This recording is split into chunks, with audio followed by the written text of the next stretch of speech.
What's up, everybody? How you doing? Welcome to another episode of my show, my podcast, my series where I talk about anything and everything, anything that matters, things that are weighing on my mind and heart, things that are important or things that are fun, whatnot. I wish it was more fun.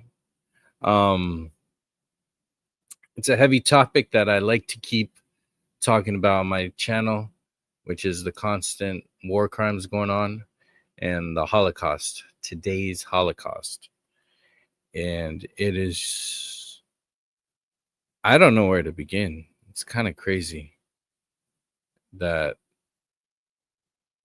for like, what, 600, is it 50 or 60 days? I have to look. But 2 years of targeting and killing civilian men, women, and children, and starvation to get rid of a whole population, a whole demographic. And people rather talk about celebrities and corporate people cheating on each other at a Coldplay concert. Even the stuff I cover that so I usually do a lot of stuff on my channel. It's a variety channel.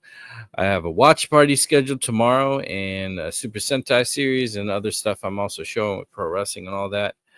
But I'm not going to lose sight and lose focus on what's going on in occupied Palestine, what's going on in the West Bank, what's going on in Gaza, and keeping mindful of what's going on in Sudan, Congo, Yemen, Haiti. It's crazy. And the fact that these atrocities aren't in full focus of the media and news media is really concerning. And when it does hit the front pages, so to speak, or anything, it's not accurate. It's not telling you the whole story. And with everything that's been proven, that has been revealed with witnesses, official hearings, and it's really, really bothering. So I like to take time when I can. I'm tired as hell. I still got a lot of editing to do right now before I go to sleep for work tomorrow, but I still want to make this. So I don't know how long this is going to be, but I want to always make time to talk about Palestine. Because if there's anything I learned from all the stories and folklore, fairy tales, comic books, novels, movies, action stories, and whatnot, there's this constant theme, as there should be, reoccurring theme of good versus evil, why that is. And it always makes sense when it's in some form of fiction or something based off of a true story, even. We get it. We resonate with it. There's some disagreements on story and technical stuff and nitpickiness, but overall, there is still that understanding and grasp of what's right and wrong. And if we can figure that out in fiction, as adults, as people who really take anything to heart of those themes of good versus evil, what's right and wrong, how come we cannot apply that to real life? Now, this is the last part 3 of my Death of Empathy series for this podcast. And I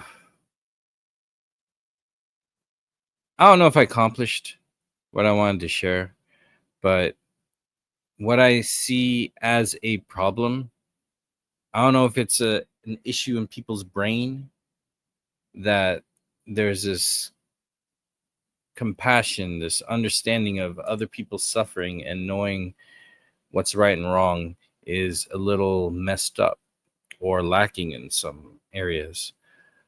I don't know what that is because I don't understand how not enough people care about human suffering. It's really concerning. And I'm going to get more into detail of that. This is kind of like the intro of that, of what I want to cover and share and talk with you all. Again, I don't know where to begin. Let's first off say that this is a safe space. This is a safe space, meaning when you come here, this is there's no hate here. Hateful ideologies and groups, you guys are not welcome. You know what I mean? The prejudice, you're gone. You're not here. The Zionists, the neo-Nazi or whatever. There's a whole list of y'all. But it's small, thankfully. But and you Hasbaras, not welcome here. No.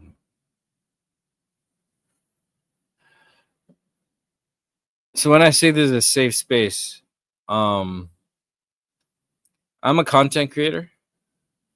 I'm an artist. I do a bunch of stuff, and I'm using my platforms to express me. That's what you get. I mean, they say if you're doing a content creation, focus on one thing and stick to it. I don't know if I could do that yet. Maybe one day. I don't know. Maybe I'll make other channels. Who knows?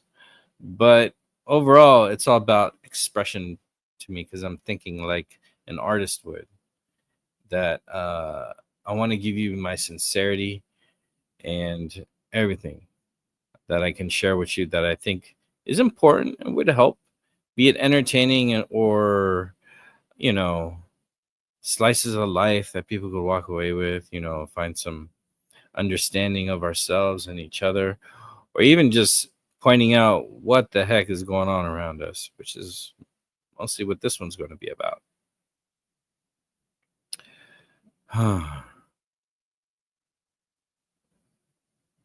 So this is safe space, and I'm a content creator, and I know other content creators as friends, and I'm close with a lot of them. Some of them I'm just chill with, and whatever.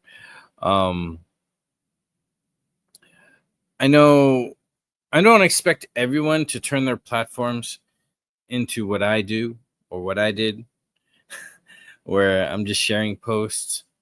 Because if you check out my Twitter, or sorry, X, check out X, check out Instagram. I'm on Blue Sky and TikTok, but I'm not really that active there. But check out Instagram and Twitter. I share a bunch of information, lots of posts. And in the beginning, when I was getting into this, well, let's backtrack a little bit more. And it might sound like a broken record if you've seen this before, but seeing how not enough people care about what's going on, I'm taking every episode, every time I talk about this, to be like the first time you're hearing of it, because I feel like it is. So when I found out what was going on at surface level, I was shocked.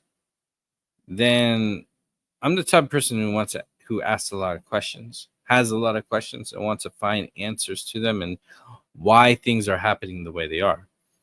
You ever do math or study something? It's about understanding the numbers and the problems and the theories, and then seeing how they all add up, So I don't know if that's a good example, but the idea is I want to look at all of what's going on, what's factual, what's actual, what has happened, what is a lie, what is propaganda. And y'all can study that for yourselves. I think everything is really, really, really revealing, because when I was looking into why things are happening, what's going on, I found out all the answers really, really quick. So if this hurts other people's feelings, take it as an awareness alert, okay? But when I hear other people talk about this or even join in, which is rare, but when I do hear someone chime in, I hear missing information, a lot of information. I'm at the point where I'm not really angry if someone doesn't know what I know, or if someone doesn't know the full story, or if someone is okay. Actually, no. There's two ways I can go about this when I hear people. First off, there's a group of people that do not know what's going on for whatever reason. People just don't care to look at the whole thing.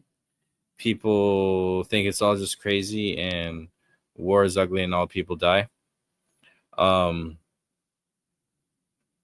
there's a group of people who I feel know something's going on, yet they purposely don't look into it or take the time to. Maybe they're afraid to find out the truth and then would have to challenge some preconceived notions.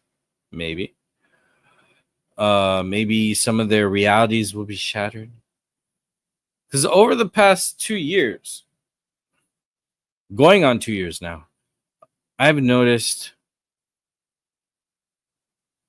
people are still out of the loop. They don't know, and it's crazy. And I can understand why, because it's not front page news.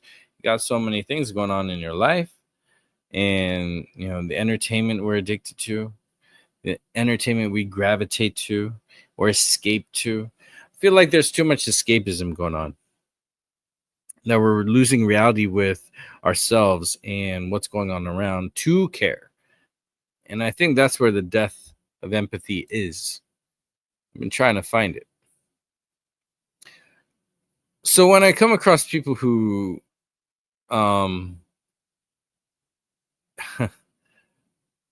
don't understand my stance with freedom for people where they live and equal rights where they live and the right to return to their homes have been taken away from them. First off, I don't understand why that's difficult to understand. But secondly, when people don't understand where we're coming from, I know they're not listening.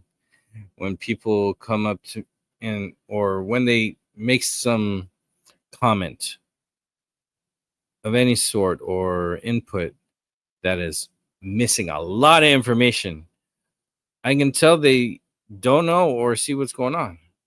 And it does take effort to go and look into what's actually happening, but it's not difficult. But it still takes a little bit of effort. And I know a lot of people don't have the time for that or care for some reason. And that's bothering to me. So you get people like me who are going to be talking about it every now and then.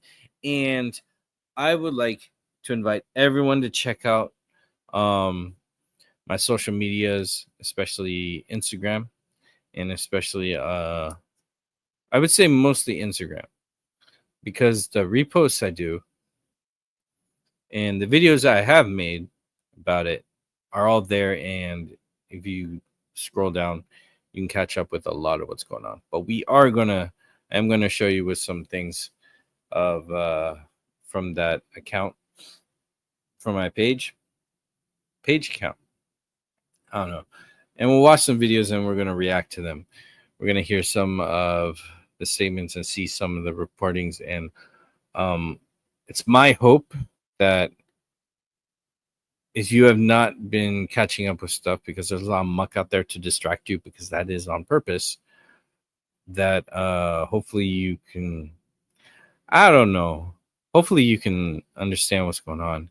And I believe that if everyone knows the full story of what I was able to catch up on, that is continuously happening in real time, I think it's without a shadow of doubt obvious of what the right answer is and who's in the wrong and what needs to be done. It is what does not need to be done is shooting civilians, shooting hungry people trying to get food, shooting children, bombing children, starving people. Those are not answers. That's the problem. And that's what's been going on constantly. Israel has not allowed food in under this excuse that Hamas steals all the food. And they're like, well, we can't because they always steal it and they jack up the prices. Da, da, da.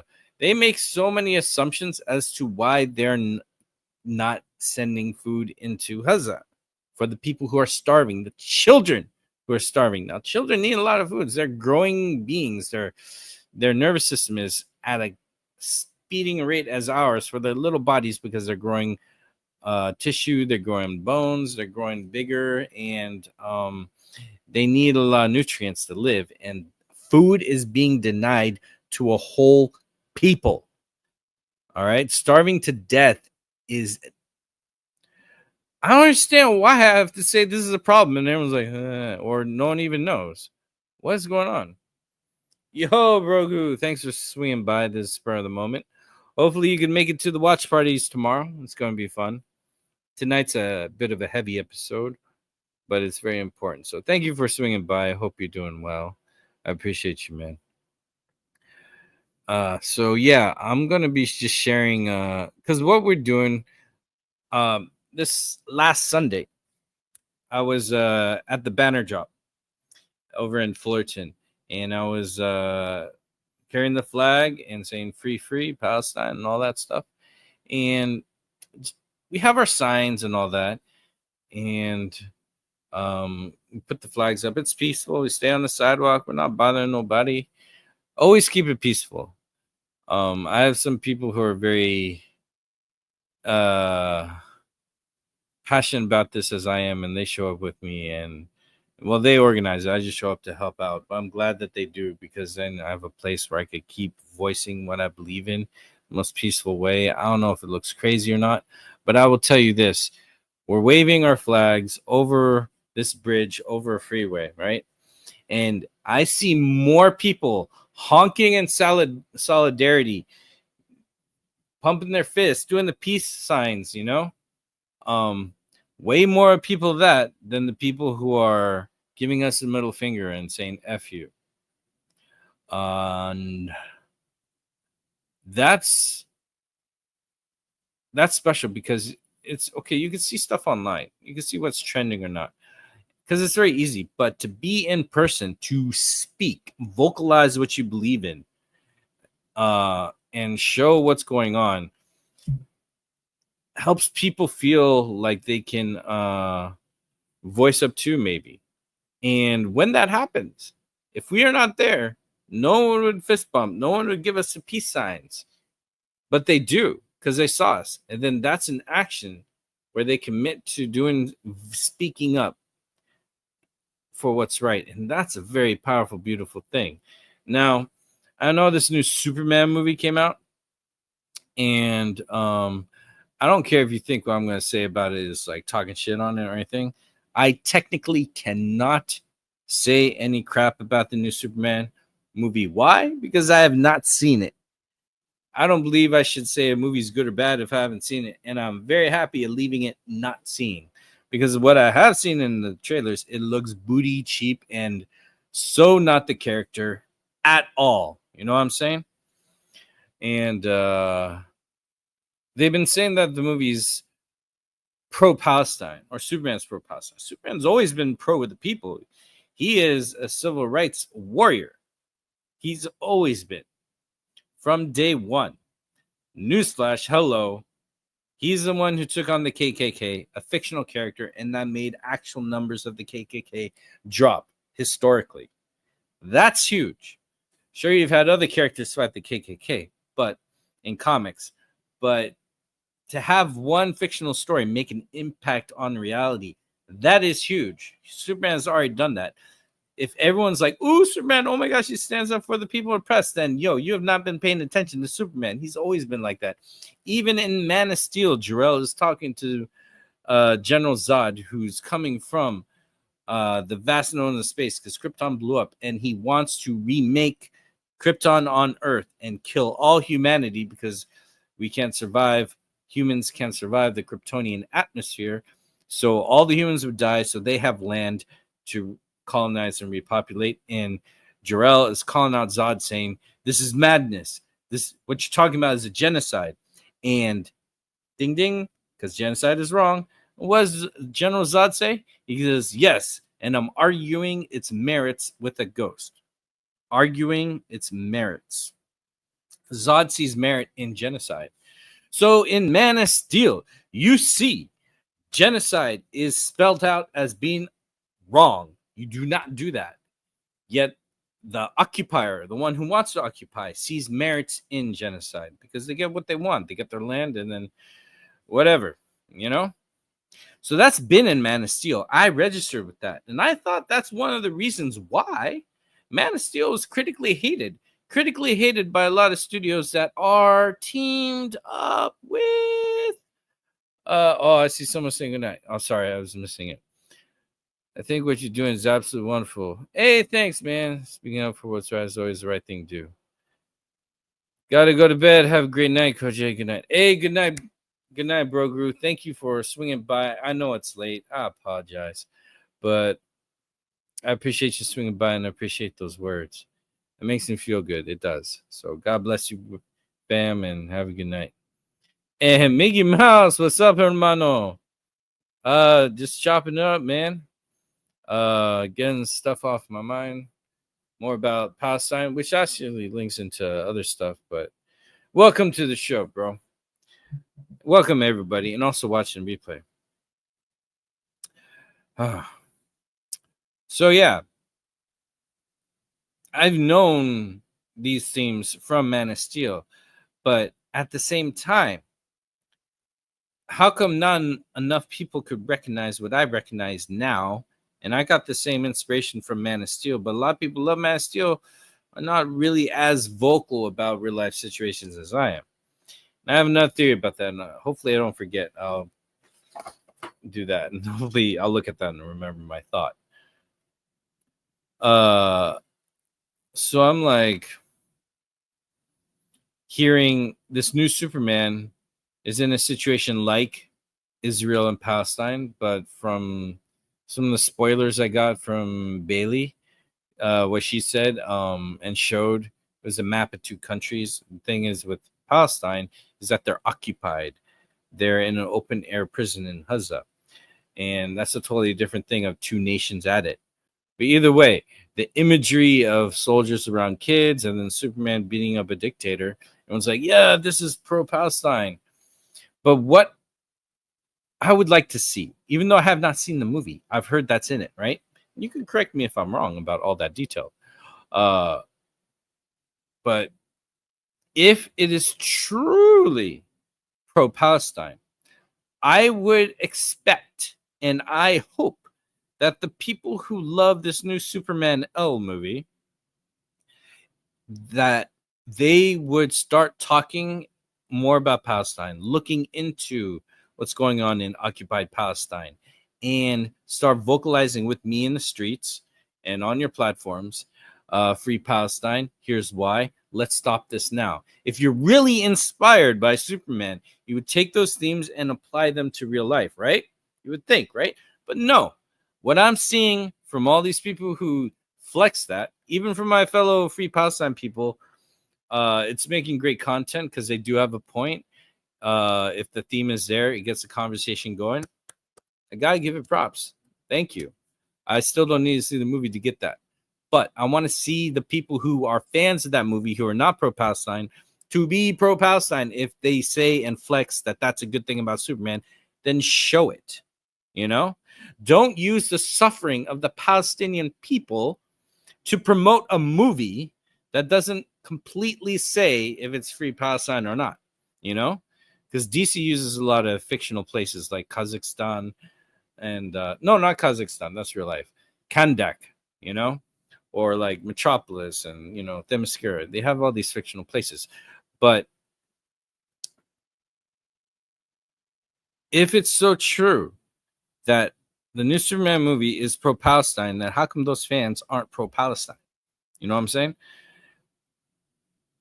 I seen today starving, dying children, babies, dying. I'm the only one talking about it. Me and my group. But the people who are so for this pro-Palestine Superman are still talking about that Superman and defending that from all the stupid crap in it that other fans are pointing out, and people who watch it who hate it are pointing out.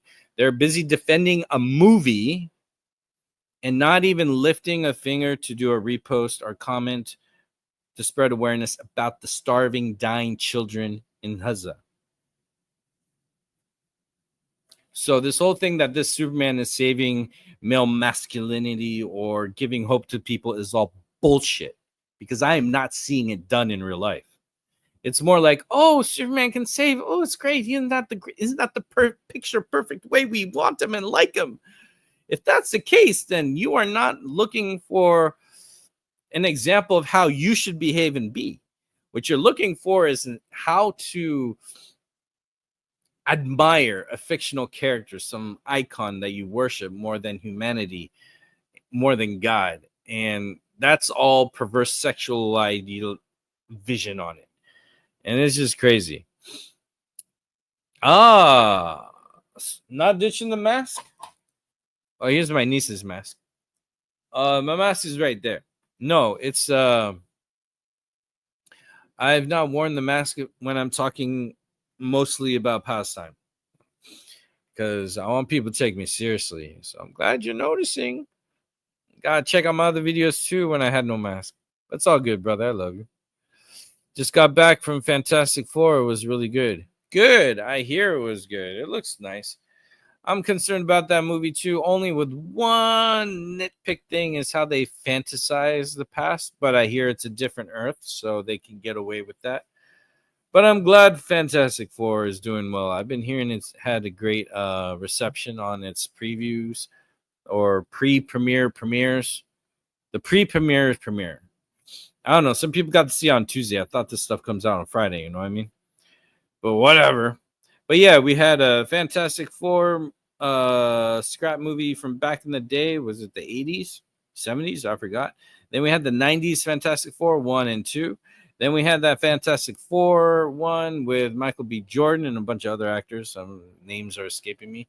Where I heard there were production issues where the director wasn't even on set and the crew and production team had to finish the movie. Hence why it's kind of sloppy. So there's been 3 live action attempts on Fantastic Four, and this new one is the 4th one. So maybe 4 is the lucky number for the family of 4. Who knows? We'll see. I mean, it's Disney with Marvel now, so it shouldn't be a problem because, you know, Disney did do well with The Incredibles, and The Incredibles was pretty much a ripoff of Fantastic Four, so I wouldn't be surprised if this is great.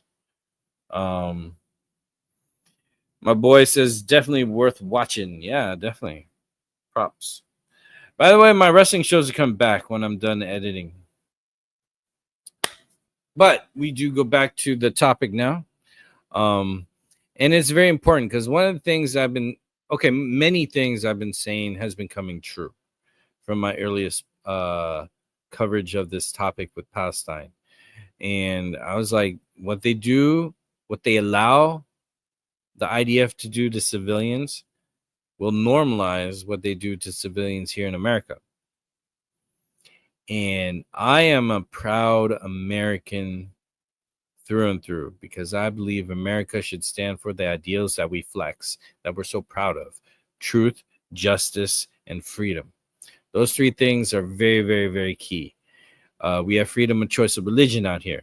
We have freedom to pursue the happiness. We can pretty much live our lives the way we want. We just work for it and live for it. You know what I mean? And I love that idea. And, you know, this is my home. And I'm very, very, very proud of it. I'm just not proud of the people in power because to me, and as many of you are finally finding out, that a lot of them are criminals, pedophiles too.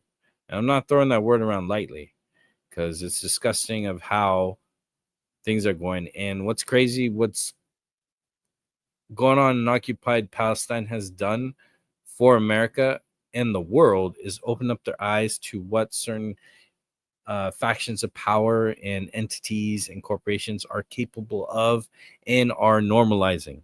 Because look what we have here in America. We have freaking ICE going above and beyond, like Nazi Germany, gathering up people they don't like because of their ethnicity, and legal immigration and is a civil offense. It's not even federal to warrant this. So it's incredibly disgusting how human beings are being treated. It almost seems like people are excited to do that. So before we get into reacting on some videos, I really want all of you who can listen to me right now, because I don't want to keep this too long, because I feel like people won't pay attention or get a chance to check it out and think and feel. But we have to really embody what we say we believe in. Especially y'all who really love superheroes. It's more than looking cool and beating up bad guys and having action sequences with special effects.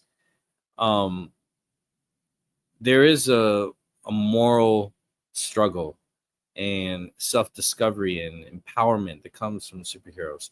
However, lately there's been some trashy ones where it's been more of a sitcom, Rick and Morty, or some satirical slapstick, not serious, making fun of the genre in a non-thought-provoking way. It's not all, but some are like that, and I feel that hinders the weight and drama that sticks with us when a story is over, that we can take away with, apply in life and around us, and better ourselves and how we treat other people. Those things are very important too, and that's something we shouldn't lose sight of. Yeah, so I am going to look up something right here. So I really encourage y'all to check out my Instagram. I'll put a link in the description so you get catch up if you haven't already. But one of my pinned posts on there is about solidarity with the Palestinian people. And it says, defending the human rights of Palestinians does not mean you are pro-Hamas. Saying free Palestine does not mean you are anti-Semitic or want all the Jews gone. Free Palestine means free Palestinians from the Israeli occupation that's been robbing them their basic human rights for 75 years, now 76, going on 77. Free Palestine means stop caging 2.3 million Palestinians in the world's largest open-air prison, half of whom are children. And I think that number is around maybe 1 million or 0.8 million who are left alive. We don't know yet. Free Palestine means the end of apartheid imposed by the Israeli government. Free Palestine means give the Palestinians control over the basic infrastructure in their land. It's very simple. As an American, we would understand that freedom is important. Now, we do know the history of Turtle Island. America has a dark, bloody, shameful, disgusting past in history. And what's beautiful about this country, though, we have a lot of civil rights movements that have echoed hope and improvement throughout the entire world. There's some people are trying to backtrack that, and I don't like that.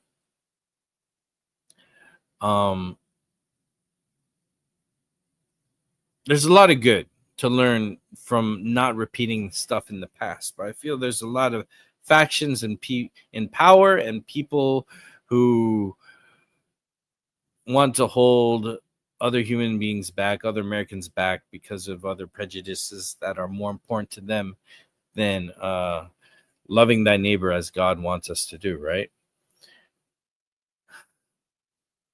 So I'm going to share with you my Instagram that I want you to check out. But before I do, there is this woman I follow on Instagram. She is amazing. And the post is not available. Oh my gosh, are you serious? No. Okay, it is available. Thank good.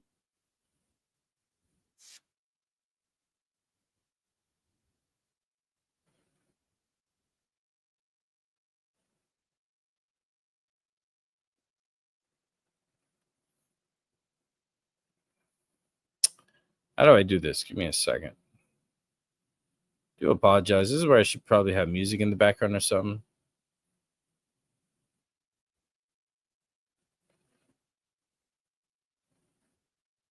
How do I see the post?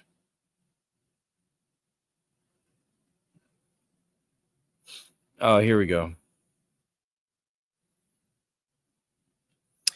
Now, before I get into this, I really feel that we need to activate and encourage empathy for other people. We need to start talking and listening to what's going on, not trying to uh, rewrite what's going on. There's none of that. You gotta stick to what's factually happening in Gaza. And it's been proven many times that they're using many ways to kill civilians, and using excuses of like human shields is BS. Come on now. So we're gonna check out this brother's page, and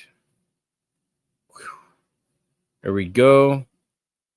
Ali Kadir, Beard Voyage. A sister right here, man, she is so powerful and strong in what she stands up for. Let's give her a listen. We are aware and we have awakened, because for the longest time, this system was designed to silence you, to distract you, and to divide you. But are we going to be divided? Are we going to be silent? Are we going to speak up for liberation? I understand that this movement is faceless, and that's why it is so powerful, because this is a grassroots movement.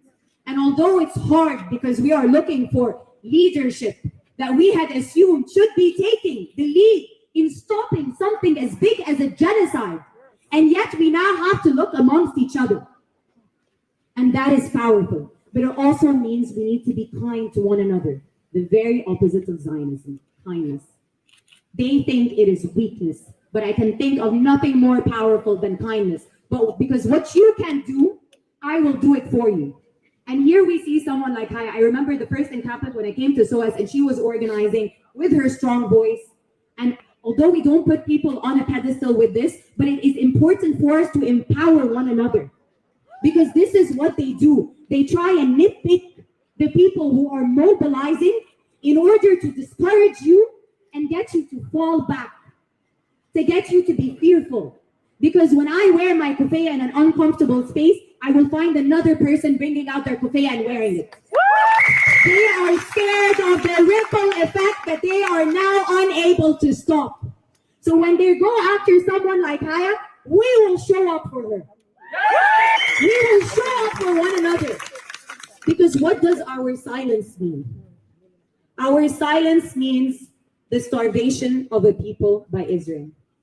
Our silence means media that acts as propaganda, not journalists, to lie to you further and to get you to be distracted in your everyday. Silence means the killing of over 17,000 children and the world doing nothing about it. Silence means we have organizations like COP30 and humanitarian beings speaking for collective humanity and not speaking on behalf of a genocide and against a genocide. That is what silence means. Silence is dangerous. And for those who don't think that Zionism is a danger to all of us as much as they are to us in the region, you are very much mistaken. You know why? Because our governments will go after us for the sake of a foreign entity that is able to look at a child in the face and shoot them. We are aware and we have awakened, because for the longest time, this system.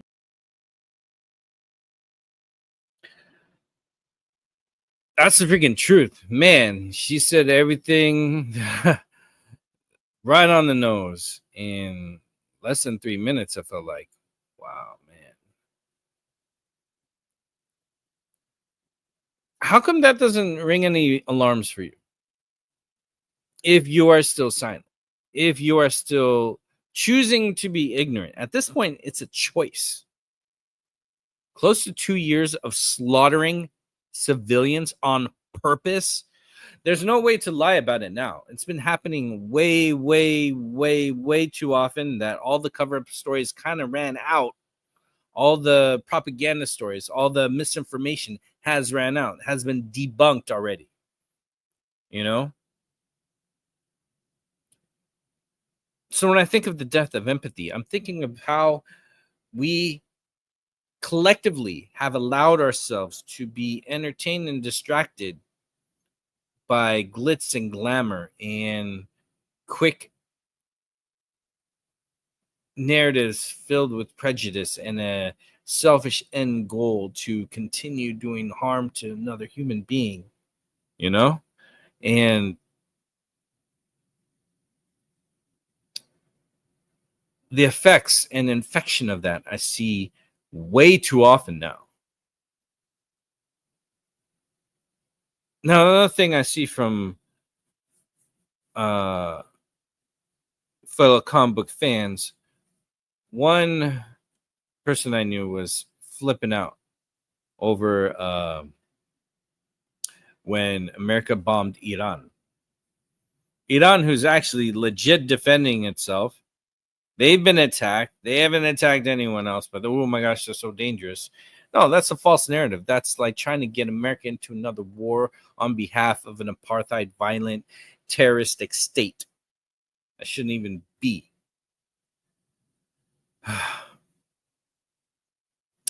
this person was so appalled by the idea of going to war. Like they believed it was going to happen around the corner. I feel it's close, but I feel it's also far.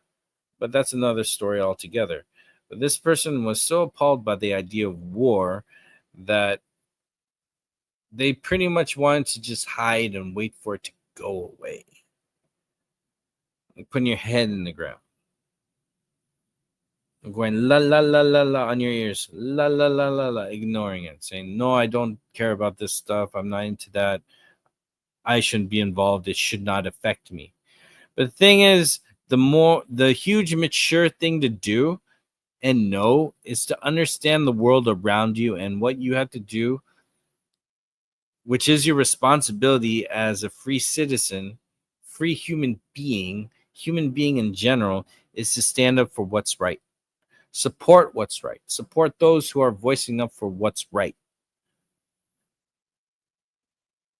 And if there's any fear hitting you, why you should not do that, that is the cage, my friend, that you have allowed whatever factions in whatever power of society and government to place on you for free. A cage you put around yourself and lock the key up.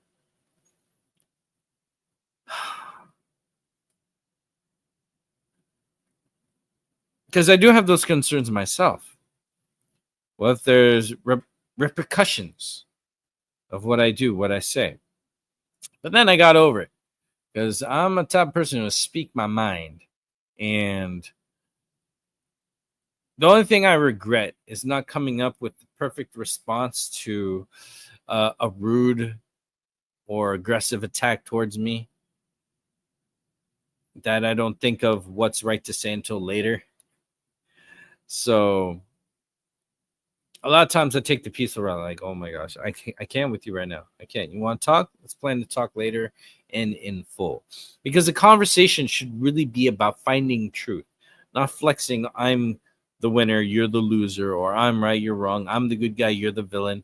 That's not how a healthy, mature conversation should go. It should be a quest to find what is the truth.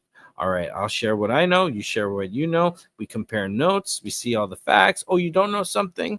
All right, I'll let you know about it. Oh, I don't know something. You let me know about it. Or we both don't know something about it. Let's all look into it, find out what the truth is. But now it seems like there's a battle of beliefs false beliefs and disbeliefs. Like my friend doesn't want to even get involved, but when he felt that this situation from something I've been looking at very closely for 2 years now, is coming close to affect them, then they freak out. Then it's like, oh my gosh, what's going on? I'm not part. I don't do politics. Why should I be a part of it? I don't do it either. But this is life.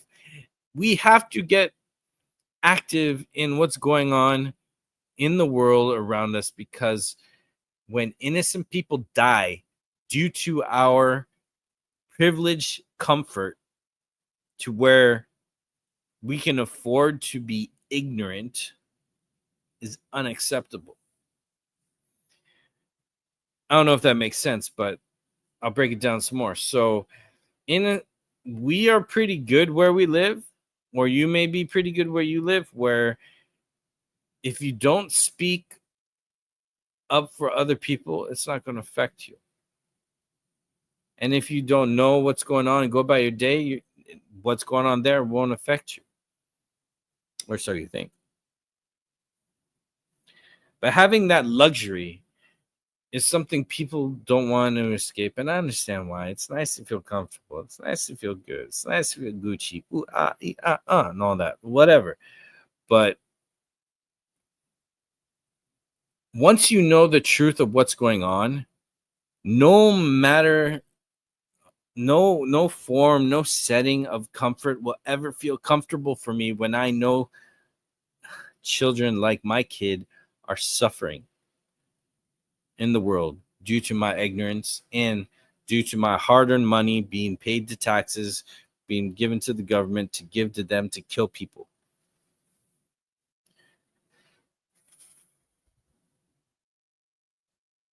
That doesn't bother any of you.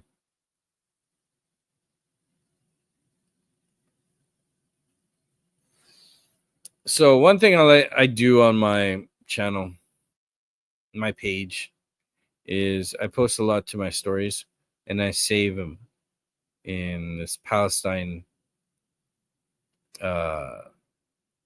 collection. And when it runs out, I just make a new one and add a number to it. Just loading right now.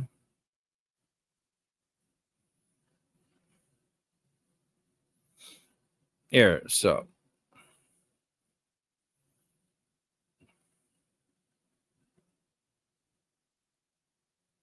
here's Abby Martin quoting one of the IDF people. It's like a video game, and it's even kind of cool.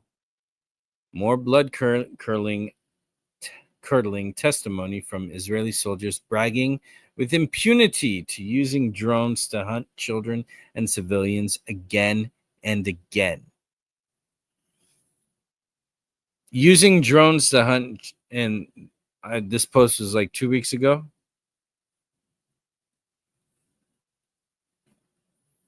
I would like you to tell me, is this a good guy or a bad guy? Okay, this action. Piloting a drone in the quadcopter, into a city, the rebels, and emits the sound of children screaming in pain for help. And then other civilians and people, maybe children, come out, go, what's that? What is that? As soon as you see them, you target them, and then you shoot all the men, women, and children that you see, follow them, kill them, and then come back. So now, is that the action of a good guy or a bad guy? And here's an interesting thing. I will hear that type of scenario or stuff similar like it, and the people who are for the action of killing civilians will actually say, well, what you have to understand is in the form of self-defense. It's like, whoa, they can't say if that's a good thing or a bad thing, if that's a thing a good guy would do or a bad guy would do. They immediately go into the detailed mumbo jumbo justification of targeting and slaughtering innocent men, women, and children. Wow. Hey, you think I'm lying? We'll get to the clips. We will get to the clips. So, here's what I was telling about what you can do on my Instagram. You click one of these stories. See, they're all titled. This is Code TV. That's usually stuff promoting my channel. This is stuff I do in the real life adventures. This is just funny stuff. Bloopy. Save Yemen, Congo, and I can't make it out. My eyes are tripping me out. But yeah, there's a lot of issues going on over there. So, but it's all connected. If you watch the rest of my podcast, you know.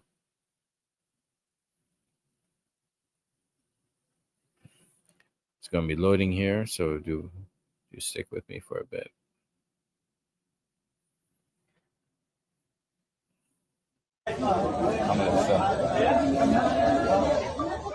Looks like this is what's happening right now. This is 4 days ago this post was made. في غزة حتى المهد أصبح قبرا مدفون ليس فقط. Let's look at this. Oh.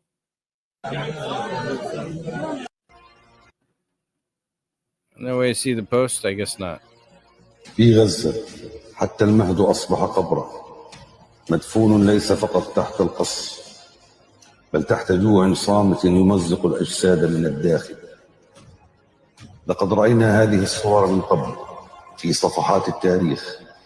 في ذلك الوقت قال العالم لن يتكرر ذلك أبدا، ولكن لن يتكرر يحدث الآن. هذه ليست حرب بل محو ممنهج لشعب بأكمله، إبادة جماعية تبث على الهواء مباشرة، إبادة شاملة. والعالم ليس غافلا بل يشاهد. عشرات الآلاف قد يموتون في الأيام القادمة، وإن استمر هذا ستختفي عائلات كاملة وتمحى أجيال بأكملها. نحن لا نرضي ولا نتوسل بل نطالب بوقف فوري للقنابل وللجوع وللصمت. All right, ladies and gentlemen, what you were seeing there is a comparison of the Holocaust during Nazi Germany's reign and today's Holocaust. I thought Holocaust, the lesson we learned from history was never again on anyone. Somehow it's allowed on the Palestinians. So what's going on there? Huh? Does anyone stop to think about that?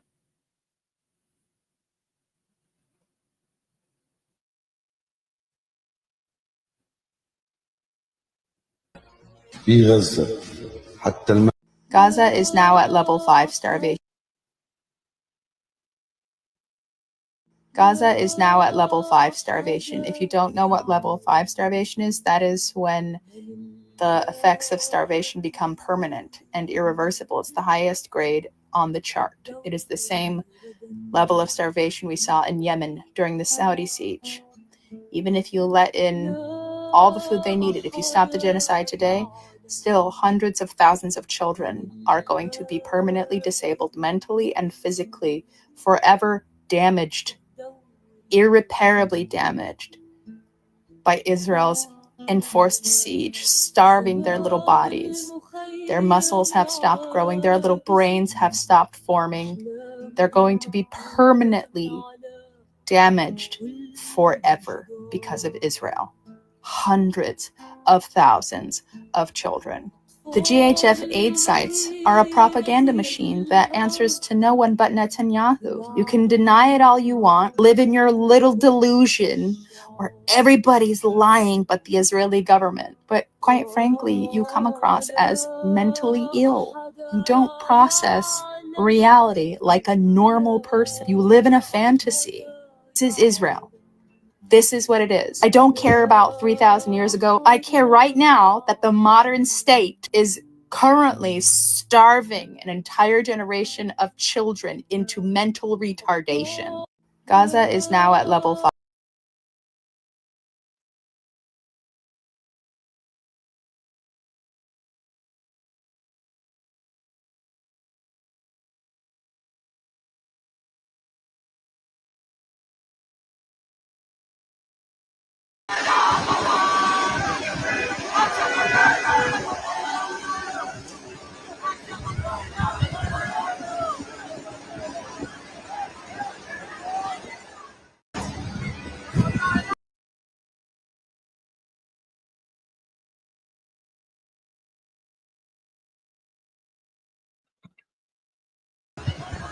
So what you're seeing here,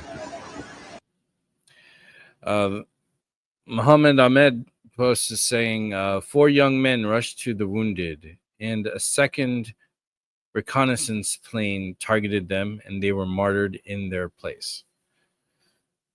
So, shot dead from the sky. Civilians.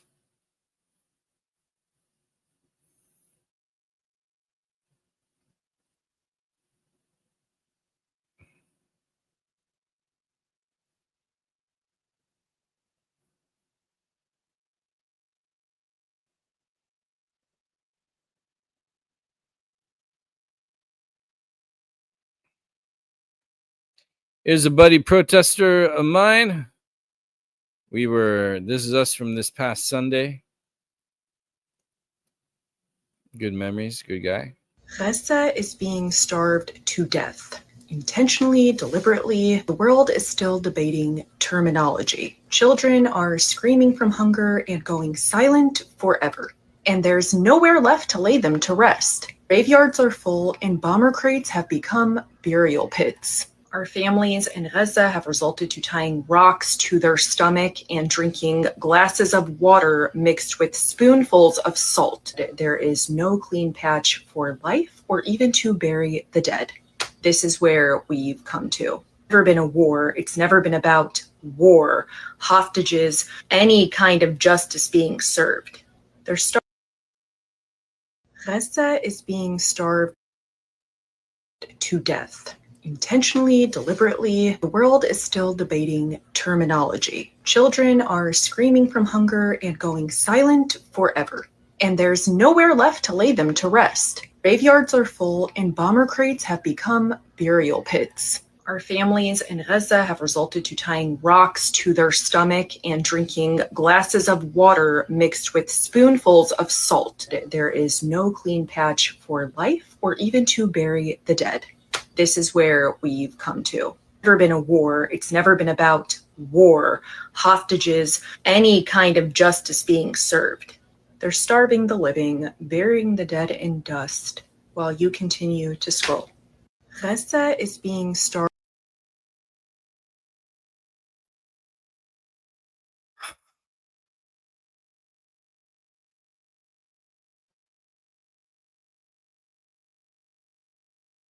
It's not only that, but check this out. US contracted mercenaries are helping the IDF or are helping the aid. It's hard to tell. They go back and forth.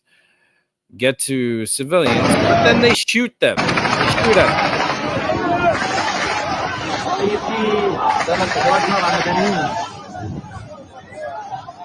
They shoot at will, really. There's a scene in James Cameron's movie Avatar where there's this soldier at a minigun outside the helicopter going to the home tree. He's like, "Yeah, come get some!" And then people are saying, "Oh, that's over the top. Oh, you're painting them wrong." But then you have scenes like that where, like, "Yeah, I got one, shot him." It's another camera angle. If I find it, I'll play it for you. But it's disgusting beyond belief.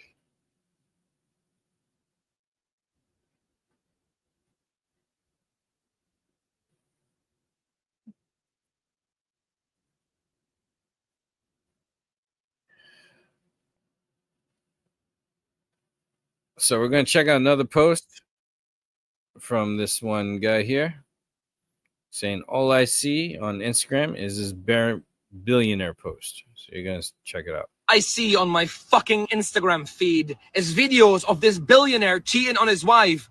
Who gives a crap? There are people and children dying and starving in Palestine. We don't care if he cheated. We don't care. Let him cheat 100 million times. People are starving. Shame on you all, man.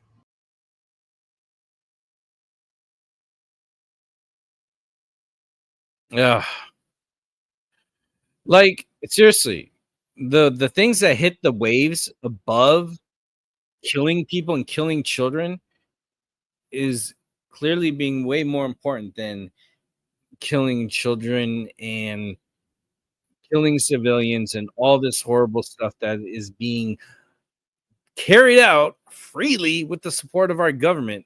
This is disgusting. This should be the main concern. But no. And that bothers me, yo. That bothers me to the core. Another post here says from I Am Palestina. She's an amazing writer, poet, and very strong vocalist. She writes, imagine this world where starving children is brushed off as politics. Not a crisis, not a crime, just politics.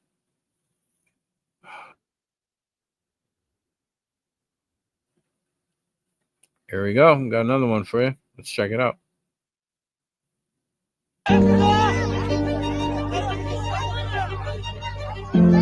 This video should have shattered the world's conscience. Instead, silenced. How many more screams must go unheard before humanity wakes?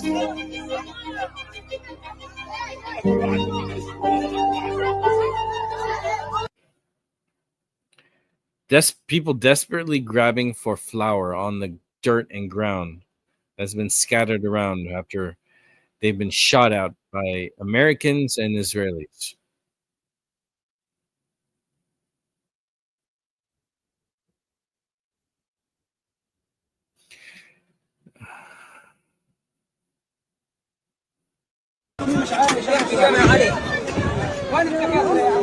More children Israel's killed. 5 martyrs arrived at the Baptist hospital in Gaza City after the occupation bombed a group of citizens near the Ali bin Abi Talib Mosque, southeast of Gaza City.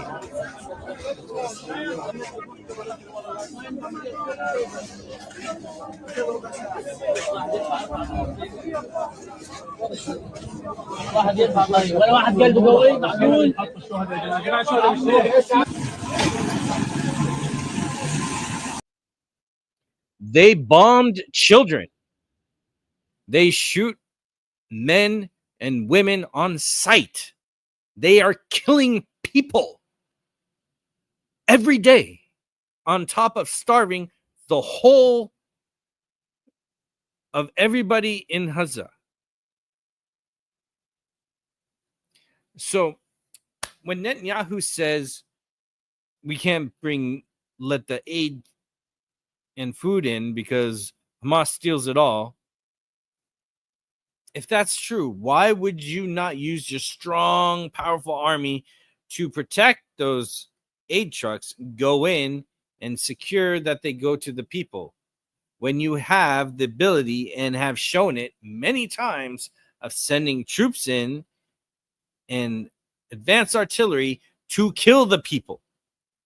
Yet, with all the ability you have to kill the people, if what you say is true of Hamas stealing the aid trucks and the aid, why can't you protect the aid trucks when you're so able to kill thousands and hundreds of people with all your devices?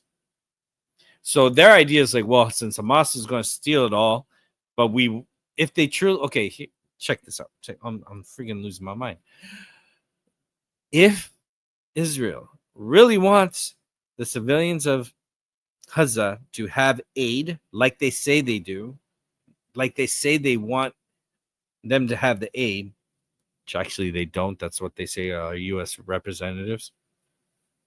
So if Netanyahu really wants to give food to the people and Hamas is the problem, they would go above and beyond to make sure that they can get the food to the people. But since they say since Hamas steals it anyways, they won't give the food to the people. So again, they still openly say they're punishing the people for what they claim Hamas to do. Now, truth of the matter is, Hamas is busy fighting them, and then the aid trucks, there's no Hamas around there. They just don't bring the food out, and they just sit around and they're rotting, wasting away. And the people are just starving in Gaza. I can't believe this is the world we live in today. And how many of you are okay with it?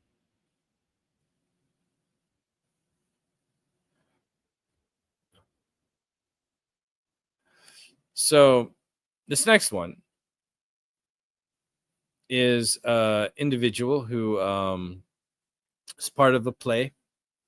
Not a play, is a dancer in some opera. And they carried the Palestinian flag. And then someone off stage was trying to rip it away, but he's like, no. So I don't know if this guy got cut from the show. I don't know if they do that or they say you can't do it again, but he wanted to, just like the guy at the Super Bowl who had the Palestinian flag and the flag for Sudan, wanted to bring awareness, which fits exactly with Kendrick Lamar's set, actually. If you listen to lyrics and all that, it makes sense. Anyways, this fine artist stood up for himself and for Palestine. Let's hear him out. Oops. Audio. During my curtain call, a moment for myself, I chose to make it about something bigger than me. I did it because I want to draw attention to the atrocities that are taking place towards the Palestinian people by Israeli Defense Forces currently in Gaza. The people who get to go and see opera, who have the opportunity to go and see opera, are the ones with power and influence to be able to help. However, they're remaining silent. The right-wing media coverage has been honestly quite comical to me. I believe they're trying to make a mockery of me and a mockery of my defiance and steer the story away from the actual story of what is happening in Gaza right now. In the past 2 days, 18 people have died from starvation due to Israeli food blockade. The United Nations and the International Court of Justice recognize that this is a genocide. So I find it disgusting that my act of resistance has been called inappropriate by the Royal Opera House. When the curtain came down, Oliver Mears came on stage and said to me very aggressively, "You will never work for the Opera House ever again." In which I responded, "I don't give a flying fuck." I acted alone in my demonstration because I have felt quite alone trying to have these conversations with others in the industry. As artists, we are lucky enough to have these platforms that reach huge audiences. Therefore, I feel we have a responsibility to use them. And that goes for producers, creatives, anyone that is working in the industry. Use your platform. Speak up. I chose to do my demonstration during my curtain call. That was beautifully said. Wow. Well done. Well done.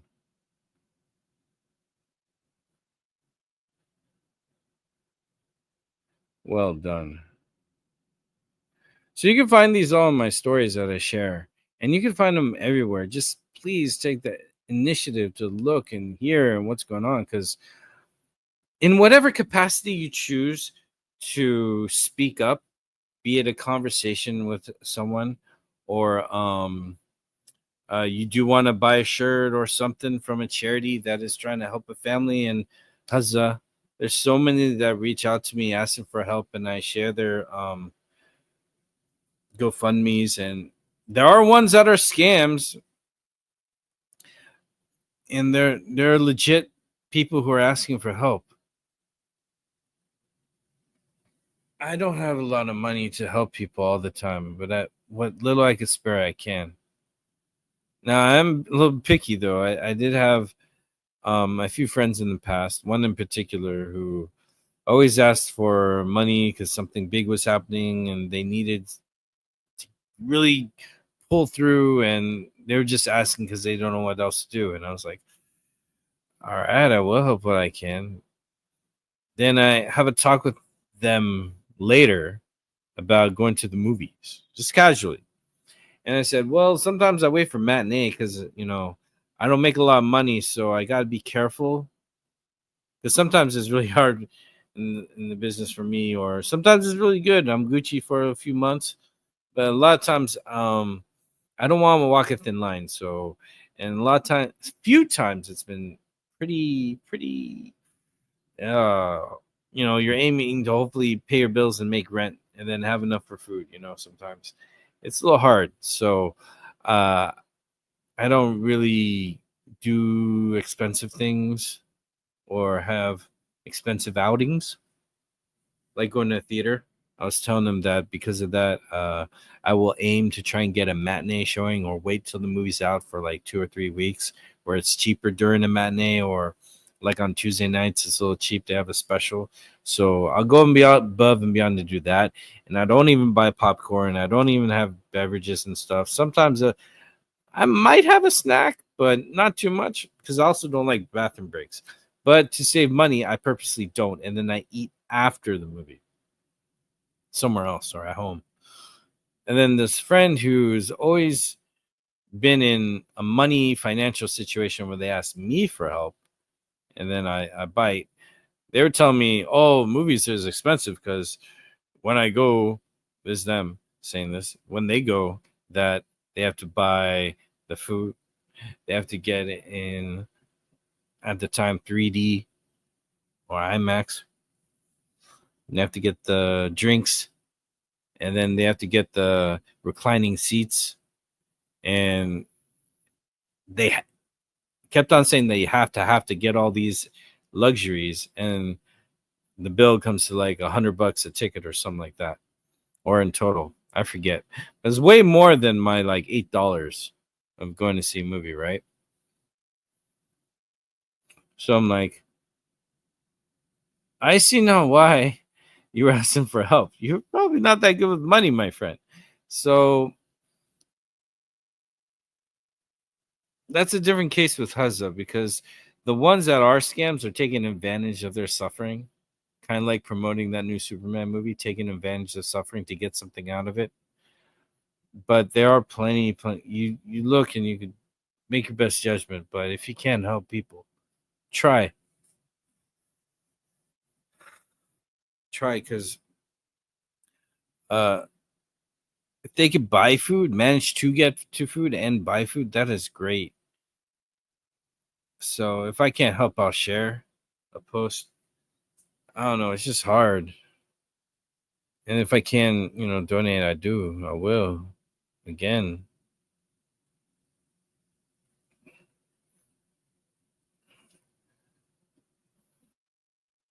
So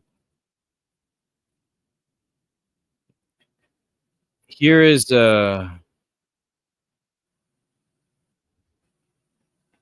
here's from Empire Files, talking to Liam Cunningham about the situation, and he has stepped forth to be very vocal of the situation. God bless this guy for doing so. Let's take a listen to their conversation. Not more, outspoken celebrities out there. It's been almost 2 years. We're talking about 20 months into the most horrific thing we've ever seen. I'm refusing to lose my faith in humanity. But one of the things that has really disappointed me is the level of cowardice. It's not anybody having any power. It's they have brought out and fed off the cowardice of people who won't stand up. And as I said before, what are you going to say when your kids are 15? Or in my case, my grandkids grow up and turn around and go, "What the hell was this?" This is happening in 4K. It's on your screens. It's on every social media. Your only response to when your kid says, "I hope you did something about this," the response is going to have to be, "I didn't care." I'm not going to be one of those people that has to look my grandkid in the eye, my kid in the eye, and go, I didn't care, because you don't have any other answer. You knew it was going on, and you did nothing. I mean, that level of cowardice is beyond me. I don't know how you can look at yourself in the mirror and not say anything, not speak up. And oh, isn't that awful when you see a TV segment? Isn't good enough. It's not good enough. And people need to get off their asses and stop this thing happening. And that's with numbers. Have you lost work because of this? Have you been threatened at all? No, absolutely not. There are no threats. It's the people who are saying, who are not saying anything, who are fearful of threats. I've been out here, I've been shouting against this for years and years. Nobody has ever said anything to me. Isn't it got to be ironic? Down the line, when I was afraid to say something in case my career was affected. Well, why didn't you try saying something to see if it was? It's cowardice. Right, exactly. Shit, yellow back cowards. Why are there not more? And it plays again, of course. That's why you always hear that opening of the videos we just saw. All right, Leon Cunningham. Maybe that's what I was trying to say, but I don't want to call you a coward. I want to call you friend. I want to call you family. I want to call you human. I want to see you and say, yo, thank you for saying something or doing something. I really, really do appreciate it. Now, I have some friends who sometimes I perceive as never talking about this. And on their own, they've stepped up and spoken out and supported me. And that moves me because that speaks in so much volumes, because if only we can have every single American, everyone around the world speak up. Maybe those in power who could do something will actually do it.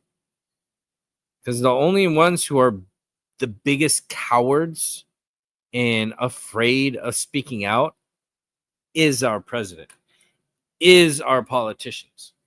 They're the biggest cowards because they're the ones who sold out to another entity that's blatantly murdering people. That's an apartheid, prejudice, ideological, fascist entity. All the bad things you know in all the movies is all right there, all in one. And they just roll over for that. No, there's no America first. That's a lie. That's a pipe dream from those in power who say that they're for it, but they are not.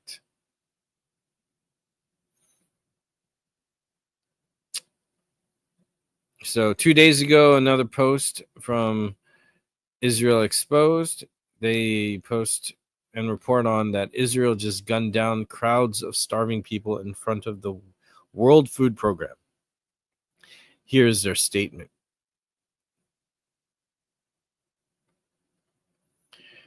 So, they did the honor of screen capturing this. I'll read it for you.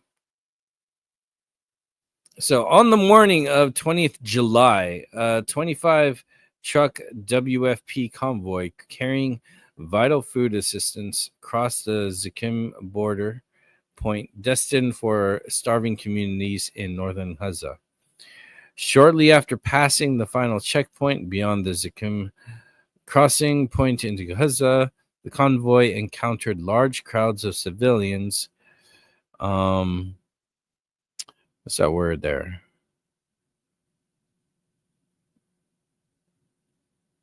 I don't know, previously waiting to access desperately needed food supplies.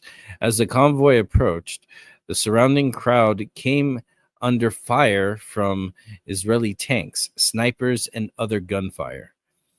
We are deeply concerned and saddened by this tragic incident, resulting in the loss of countless lives. Many more suffered life-threatening injuries. These people were simply trying to access food to feed themselves and their families on the brink of starvation. This terrible incident underscores the increasingly dangerous conditions under which humanitarian operations are forced to be conducted in Gaza. Today's violent incident comes despite assurances from Israeli authorities that humanitarian operational conditions would improve, including that armed forces will not be present nor engage at any stage along humanitarian convoy routes.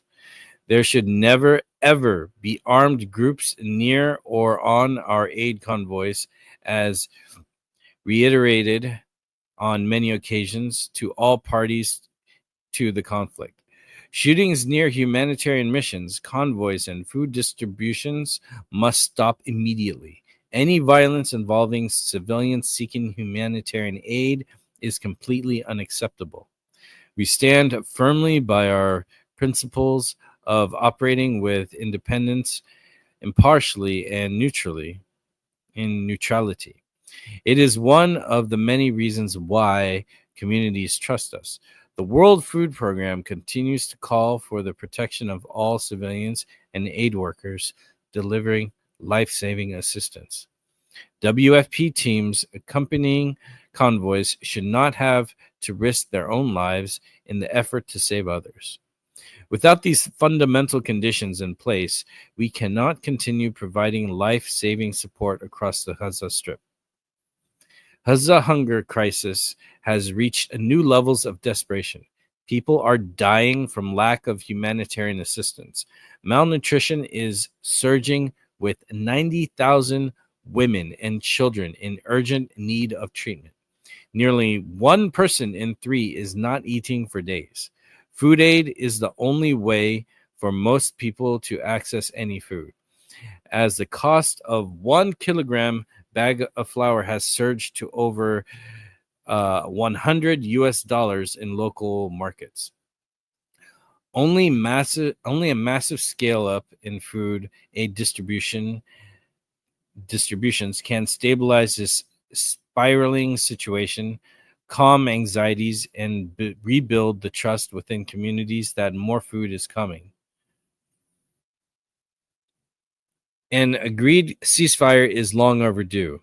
All hostages should be released, and humanitarians should be able to reach the civilian population in Gaza with critical food supplies in the consistent, predictable, orderly, and safe manner, wherever they are across the Gaza Strip. WFP is ready. We have food supplies nearby, experienced teams on the ground, and proven systems in place to respond to at scale. We did it before, and we can do it again. We urgently call on the international community and all parties to advocate for and facilitate the delivery of life-saving food aid to starving populations inside Gaza, safely, securely, wherever families are, and without obstruction. Now from Haaretz, they share a post here of it's a killing field. IDF soldiers ordered to shoot deliberately at unarmed Gazans waiting for humanitarian aid. IDF officers and soldiers told Haaretz they were ordered to fire at unarmed crowds near food distribution sites in Gaza. Even when no threat was present, hundreds of Palestinians have been killed, prompting the military prosecution to call for a review into possible war crimes. It's been war crimes. Anyways, I'm going to continue reading. Netanyahu, Katz reject claims, call them blood libels. Wow. It's going to be interesting to sit down with Prime Minister Netanyahu and kind of just ask him some questions about what we read online and get educated. Probably going to be a lot of hate in the comments and stuff like that. In my opinion, I mean, dude, we're journalists, right? We're technically journalists. How can you pass up this opportunity at the end of the day? No. And what's your go-to at McDonald's? No, I'll tell you, Burger King. We did the double, You know, Whopper? I haven't ripped Burger King in a long it's time. not. Burger King kind of sucks. Yeah. No, The you're wrong. BK Lounge can hit. I disagree completely. You like Burger King over McDonald's? That's your worst take, I think. Absolutely. That's a crazy take. No, that was fine. I mean, I like Burger King. The answer is yes. It's going to be interesting to sit down with Prime Minister Netanyahu.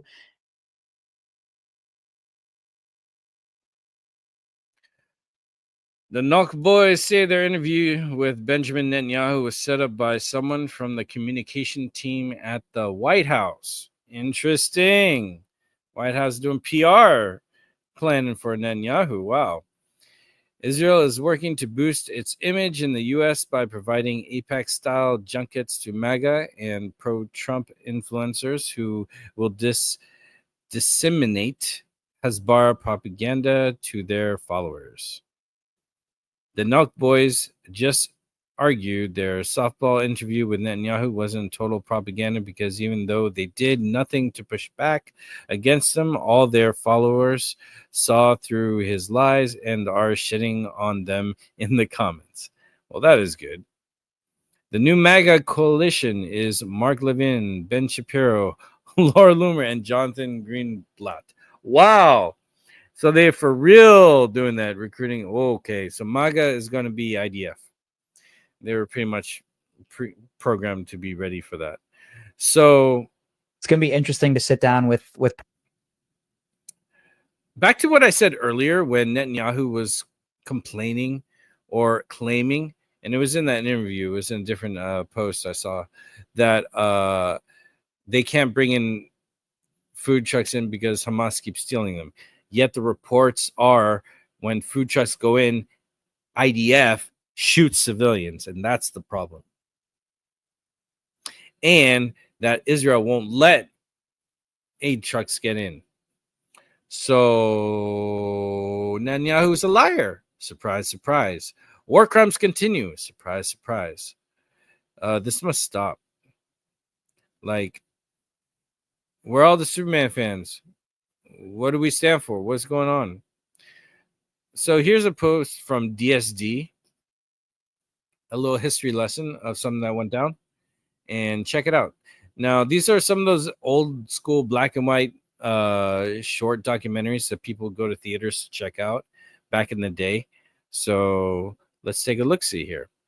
The post does read, this video seems to have resurfaced and is making the rounds on Instagram.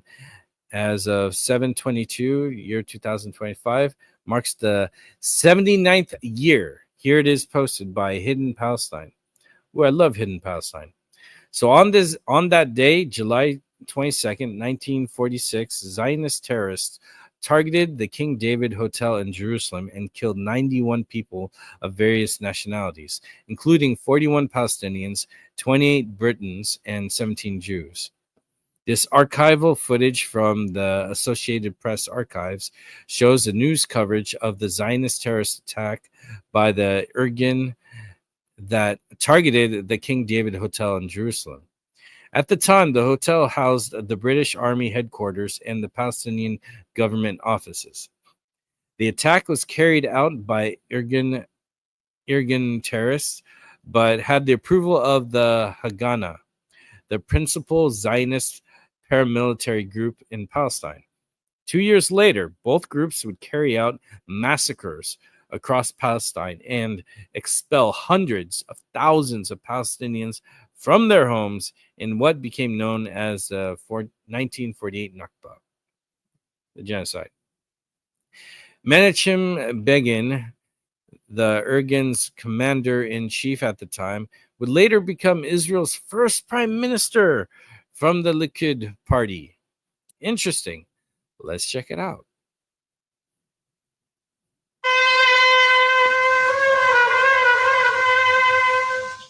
Jerusalem has long been the focal point of the still unsolved problem of Palestine. Although in times of comparative peace, Jews and Arabs live side by side and go about their business in the old city of Jerusalem with apparent calm, beneath the surface, bitter enmity has continued to smolder for years. Huh. A little bit of propaganda there already.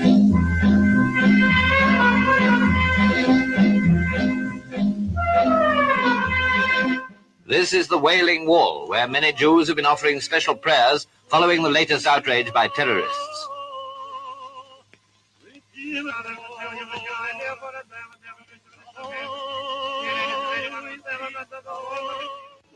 And these are scenes in the modern part of the city, contrasting vividly with the old Jerusalem.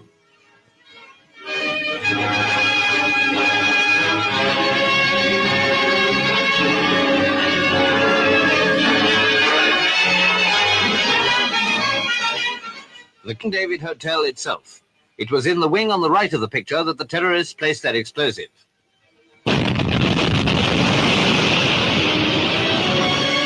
And the result of the crime, the tragic scene, is like a serious incident during the Blitz. The hotel housed the British Army headquarters and the Palestine government offices, and casualties were very heavy. 65 deaths are reported, and there is little or no hope of survival for any of the 58 missing. Nearly 50 others were injured. The Jewish terrorist organization, Irgun Tzvai Leumi, openly admitted responsibility for the bombing. Many arrests have been made. Leaders of the Jewish agency have expressed horror at the dastardly crime perpetrated by a gang of desperados. Mr. Attlee in the House of Commons declared, the British government will not be diverted by acts of violence in their search for a just and final solution of the Palestine problem. President Truman, condemning the wanton act of terrorism, added that America and Britain are conferring on steps to be taken to implement the report of the Anglo-American Palestine Committee. Undoubtedly, the people of Britain anxiously wait for the announcement of a policy which will prevent the loss of any more innocent lives.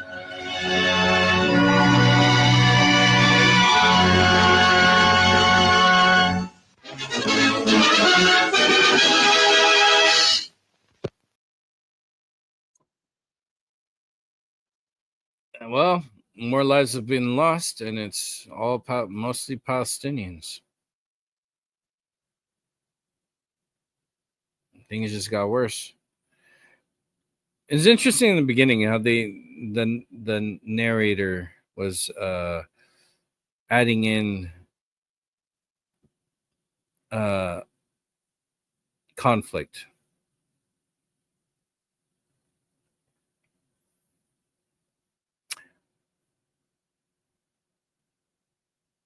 So now there's also another thing where I noticed Christians, not all Christians, because many Christians are in the protests with us, same with Jews, Hindus, agnostics, atheists, Muslims, what have you. We are all people because the truth belongs to everybody. Humanity belongs to everybody. And that's what this is about. Don't let anyone tell you otherwise, or they're lying to you, or they're in on the genocide.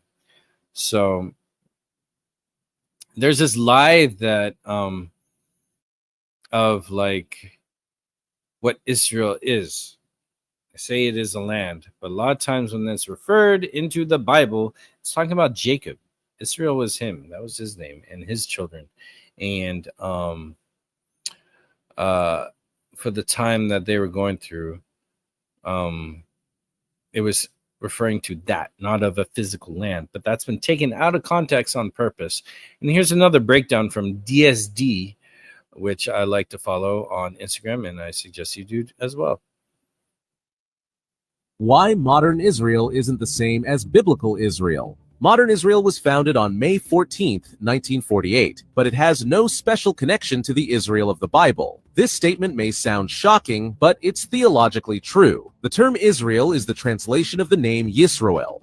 It was given to Jacob for staying true to God. Jacob's descendants became known as the people of Israel. They were God's chosen people with a specific mission. They were meant to bring salvation to the entire world. That mission was fulfilled through Jesus. He was born a Jew, lived under the law, and completed God's promise. Jesus said, "Salvation is from the Jews." He lived, died, and rose again for both Jews and non-Jews. Through him, all believers became part of God's family. Jesus made Israel big enough for everyone on earth. This means biblical Israel never actually ended. It just expanded to include all Christians everywhere. God's people are now found wherever the gospel is believed. Modern Israel is simply a normal country that was created after the Holocaust. It has a government, military, economy, and citizens like any other nation, but it holds no special status in God's eyes. Its theological significance is no greater than that of Canada or Brazil. The confusion comes from two things: name and land. Yes, the modern country sits where Jesus once walked. Yes, it uses the same name, but names and locations don't make it biblical Israel. Of course, this is just one view called replacement theology or supersessionism. This remains one of the most debated topics in Christian theology. Why? So that's really key because as you saw when we watched the watch along on my channel for Stop World Control, the Mystery of Israel Solved. Great video, you can check it out. Fantastic. The brother in the video explains that exact in more in depth of what this breakdown put down, that Israel was the name given to Jacob. Then the children of Jacob were the chosen to spread the word of God. And then the Messiah comes, Jesus Christ.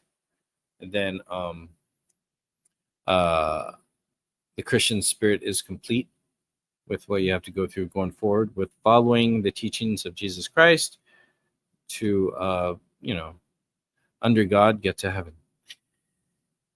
Therefore, after the Messiah has come, everyone who accepts Jesus Christ, peace be upon him, they're closer to God in heaven, and they're promised that land that's not on any geographic location. If you remember what Jesus said in the Bible, or what was said about that in the Bible with him, peace be upon him. So there you have it. It is not an ethnic group or a religious group. It is for people at a certain time before the Messiah. Now, here's the tricky part that they don't dive into. A lot of the certain people in power reject the Messiah. There's another group of the Talmud, which came out after the coming of Christ, that rejects Jesus Christ, peace be upon him, where they believe he is burning in hell under a pile of human feces for all eternity. Therefore, I could see why such people would manipulate and use phrases of the Bible to justify their BS as to why they can have land and kill people for the land.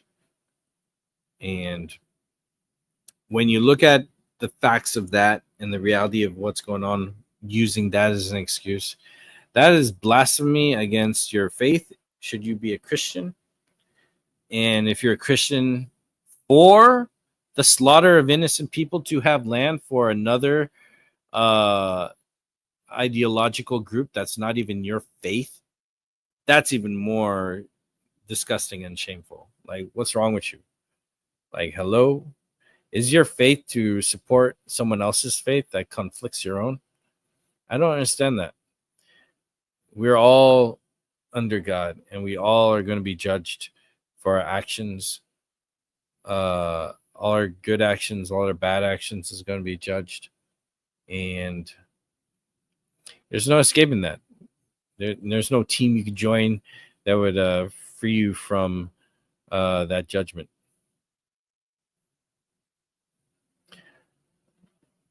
So, just trying to see what else is here.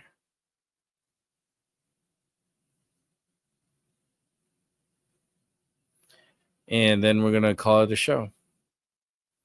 I mean, I hope this helps. I don't know. I'm trying. Here's of that interview. Our homie breaks it down. Young Americans march and support these mass rapists, these people who beheaded men. The beheaded babies was a lie. He just called Hamas mass rapists. The IDF soldiers, this is news. This is not a conspiracy theory, protested that they could not rape Palestinian prisoners more. The beheaded babies, that was debunked. Hamas raping, that was debunked. That's not true. There's no evidence of that whatsoever. But they'll say that I'm the conspiracy theorist for talking about this. This is coming from Israeli media. Not only did they protest not being able to rape more, they brought him on national TV. The soldier who was caught raping was brought as a champion on in Israeli nightlife, on Israeli nighttime media, nighttime shows. Every accusation from Benjamin Netanyahu is a confession. Everything they try to blame Hamas for, they are doing right now. And it's flying over Nelk's head one by one. He's playing with them like a fucking fiddle, using them as useful idiots to spread his lies, to commit more genocide. Young Americans march and. All right, Sneeko is on point. He's usually very on point. I don't follow all his stuff, but what he's been saying about what's been going on with this foreign entity that's corrupting America, it's on point. Seriously, when you hear this outdated lie of mass rape and beheading men and babies and women, it has, watch my earlier episodes. It's been proven false ASAP in 2023. Not true. Yet here we are. This was posted a day ago, 2025. This lie after being debunked is still being promoted. That shows you how powerful they are, or believe that they are, that they could still give you expired milk and you'll drink it. Not just that, it's fake expired milk. You know what I'm saying? So I am how comfortable this dude is at lying. How comfortable he is at telling falsities after the whole knows it's false. Should show you what a snake and POS he is.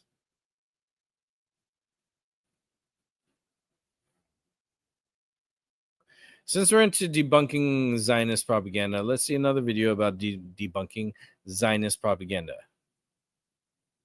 Let's debunk some Zionist propaganda. Apparently, I forgot to mention that Israel is building that wall because that village has been throwing Molotov cocktails and rocks at the people driving on the highway. In this video, Israel is building a metal fence topped with barbed wire to separate this Palestinian village from this Israeli road. First of all, that's collective punishment and not a justification. Second of all, the information that was actually missing from that video was the violent settler attacks on the Palestinian village and surrounding areas. Attacks which usually happen under the protection of the Israeli military. Just last week, Israeli settlers killed 2 Palestinians, fatally shooting one and beating the other to death. And in the neighboring village of Turmuz Haya, Palestinians have faced settler pogroms, composed of masked settlers armed with guns, pistols, metal rods, and Molotov cocktails, burning down homes and attacking people. Last year, over 600 settler assaults were logged across the West Bank. Israeli settler attacks and walls and checkpoints are not a response to Palestinians. They're deliberate strategies employed by the state to forcibly displace Palestinians, so Israel can steal more land and expand their settler colony.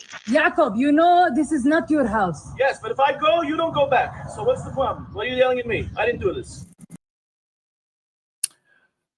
Yeah. Wow. All right, let me see if there's anything new I posted.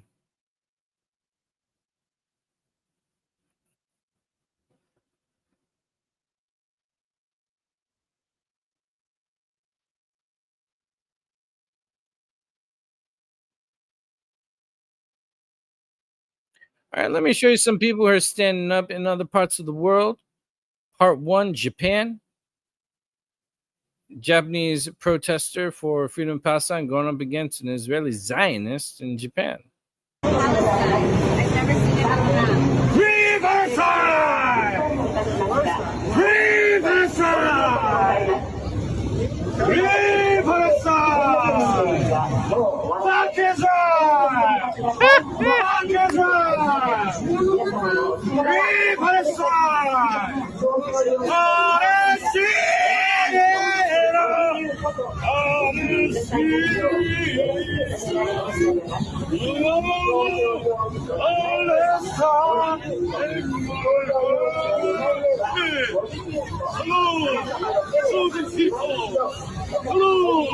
Are you hungry? Are you hungry now? Are you hungry now? Do you know Slittingen King? Do you know Slittingen King? Do you know? Do you know? Do you know Slittingen King? To insult our speak, to pass resurrection. It's not legitimate. It's not legitimate. Do you know Slittingen King? Do you know Slittingen King? Fuck Israel! Fuck it! Hey! Free Palestine! Free Palestine! Yeah! All right, so what's crazy here? This homie gave it all to him, you know? Brought up the rape. Now, I don't know if you know, but people in captivity are raped. The people I'm talking about are the Palestinian hostages. So when I say I agree with releasing all the hostages, I mean release all the remaining 100 some or under 100 Israeli hostages that Hamas has. I want to see them released. And I want to see the 6, give or take 1,000 Palestinian hostages that Israel has to be released. Release all the hostages. That's what I'm for. You know what happens to these hostages, the Palestinian hostages in Israeli custody, is that the IDF, IOF operatives who man or woman the prisons, they rape the civilians. They rape the hostages. Men, women, and children. I forgot the number, but it was in the 60% area of children are molested in the prisons by Israelis. Men and women are raped by the Israelis. When women are raped, they at gunpoint they tell the others in the cells or wherever they are, if they can see, to look and not look away, or they will be killed while they rape someone that they know, that they love, their friend. And what Sneaker was saying earlier, that there was a protest by Israelis to be able to rape more Palestinians. Now, I've seen Zionists attacking the students at the peaceful protests at the encampments, where they were saying to them, I hope they rape you when you go to Gaza. I hope they rape you. Every threat is always something that they like to do to Palestinians. It's like these people are insanely gross, yo. Insanely cruel, evil. But you know what? I don't believe in collective punishment. I don't believe in collective judgment. I don't even condemn. That's God's job, not mine. Anyone who thinks that they have the power to condemn another person is full of shit, really, and egotistical. And assuming that other people condemn too is even more toxic. Condemn evil actions, you know what I mean? But you know, there's about 17%, give or take, I think the number is rising, of Israelis who are for the freedom of the Palestinian people and are okay if the country turns to Palestine, and want to see the Palestinians have freedom and equal rights in the homes where they live. And these people are on our team then. Check them out. Activists protest near Ashdod port in support of came the here today to Ashdod port to demand our support to the Madlin activists and demand the end of the siege, stop the genocide, and free Gaza, free Palestine, the freedom and equality for everyone. People on the flotilla are doing a very brave thing. The fact that it's a controversial thing to ask for 2 million people who are starving to have food and water just tells you everything you need to know. And if that is hate against Israel, then you have to think about what Israel represents. We support you. You have back here, and we demand your release immediately. We demand from the international community and your governments to interrupt in this situation and release you immediately. Beautiful, beautiful, beautiful.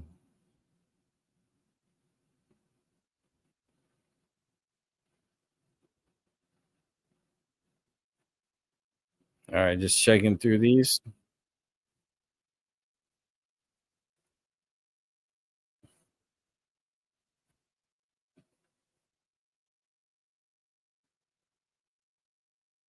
So, Mr. Stoker covers a lot of great stuff.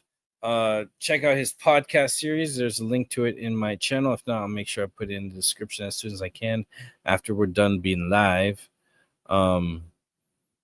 He's former military and he breaks down a lot of what's going on. Colonial Outcast is his podcast. Check him out in this one. These are American mercs, goons, throwing flashbang grenades at a GHF checkpoint at children. There is nothing short of high-intensity, large-scale military intervention that can break what's going on in Gaza right now. You're an American, and you're feeling absolutely helpless, and you're concerned about justice going forward at all.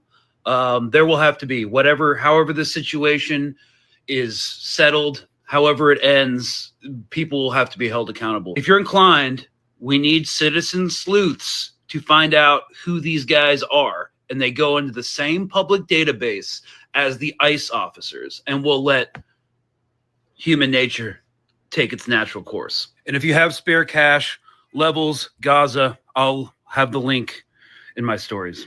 It's good, man.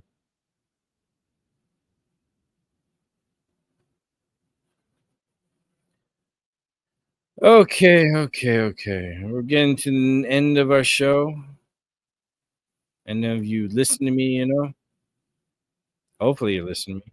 Hopefully you're seeing and feeling this. Hopefully you're looking more into this, not just relying on waiting for me to come up and share something with you as soon as I can. I mean, if that's the case, I got to do more of these then. Can we stop killing people? Can we stop this prejudiced, racist regime of supremacy of one group of people over others? And I'm a fan of this sister's content, so check out what she's saying about exactly what what's at my wit's end about. What you mean you still trying to figure it out? What you mean you ain't picking sides? What you mean you don't know what's going on? Look, it don't take a rocket scientist to look online and see that innocent children, babies, mothers, fathers, the elderly are being starved right now. Y'all remember when we were kids and we were looking at all that stuff in the books and we were seeing other people's history and we were really, you feel me? We felt it. What's your excuse? You have none. Listen, I don't know if y'all see all this stuff going on in the world too. It's a lot of stuff going on in the world. Me, I'm a spiritual girl. And it's looking like the signs of the times. I'm just saying. Free Palestine. Get y'all pots and pans. Let them know. The children need to eat. Seriously.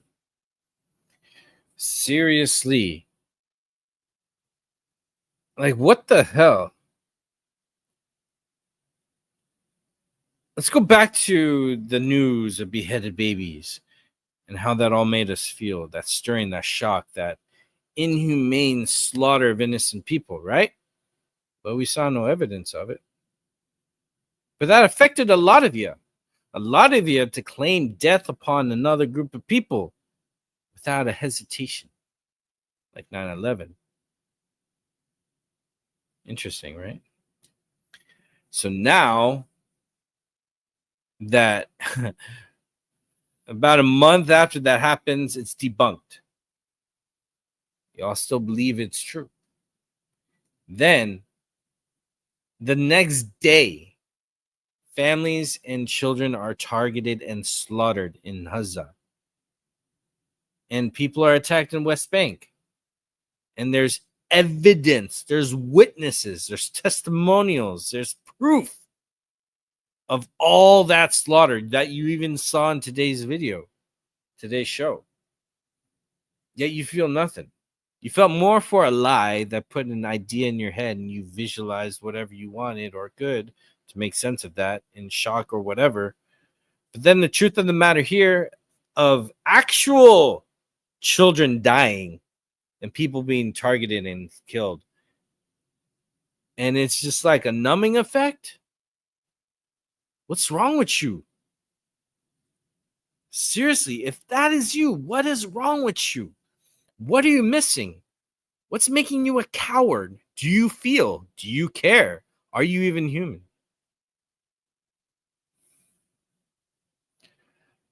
I don't get it.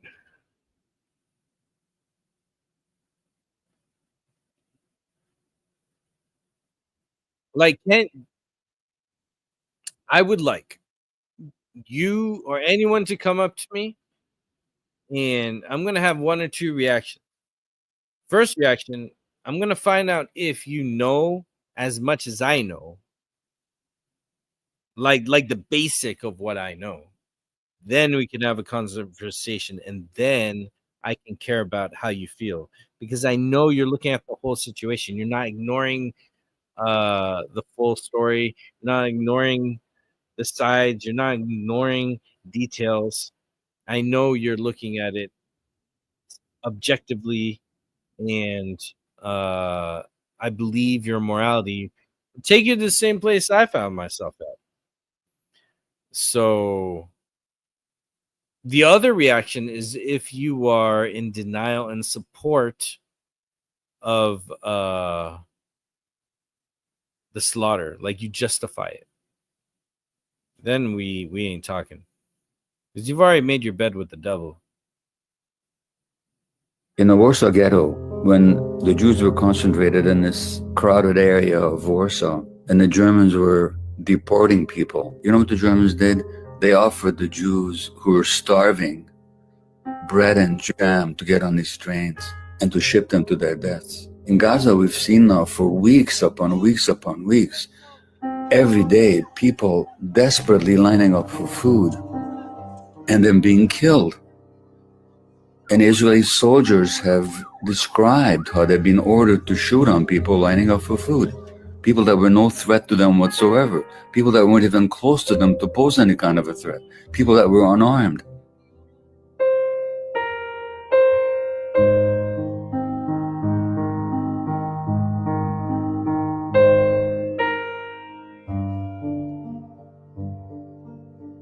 I was in Auschwitz about 6 weeks ago.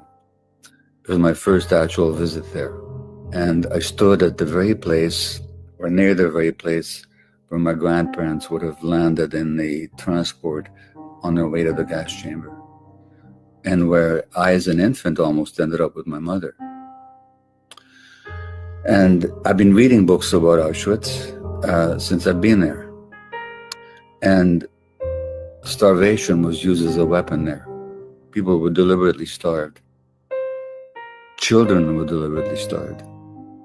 Now, nothing can compare to Auschwitz and its horror. But the mindset that we can starve people, including children, that's what we're seeing now. You can't compare one-on-one. Gaza is not Auschwitz. But if you talk about human cruelty, lack of humanity,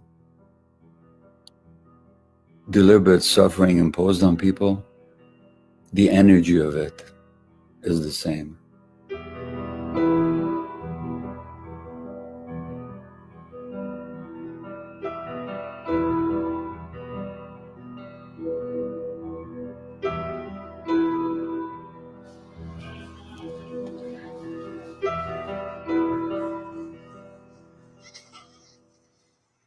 When I was an adolescent, when I found out about the Holocaust, and I thought, how could the world have let this happen? Well, I don't wonder anymore. The world is letting it happen right now in front of its own eyes.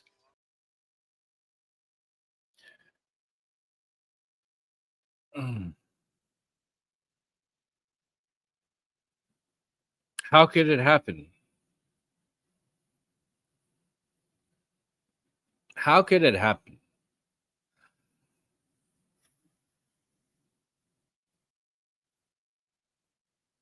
If you've been silent and if you've been a sort of genocide of these people, that's how this happens. In this age of information where we have the ability to document and record things, that situations as they happen, and then upload them real quick, we are like eyewitness news, essentially. We inform each other and communicate faster than before. A lot of these governments have been doing dodgy stuff for a long time. Seen the formation of Israel's proof of that. And cutting people off of the world cuts people off from each other, cuts people off from the truth of what's going on with each other. And I've noticed with arts, films, video games, music, food, it connects people. People find the truth of how similar we are, because we are all humans on this planet. We're all trying to live and be happy, fall in love, create families, have a good time, get to work, pay our bills, follow our goals in life. Pray to God if we believe, or what you believe in, you do it. We're all in that same boat. Division is a huge illusion that favors those who want to take control of others and have power in doing so at the expense of other people's suffering,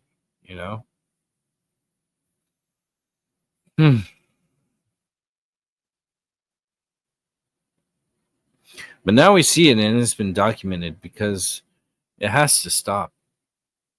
Could this be the generation and the era where this does stop? I hope so. Because if this isn't the generation and era where this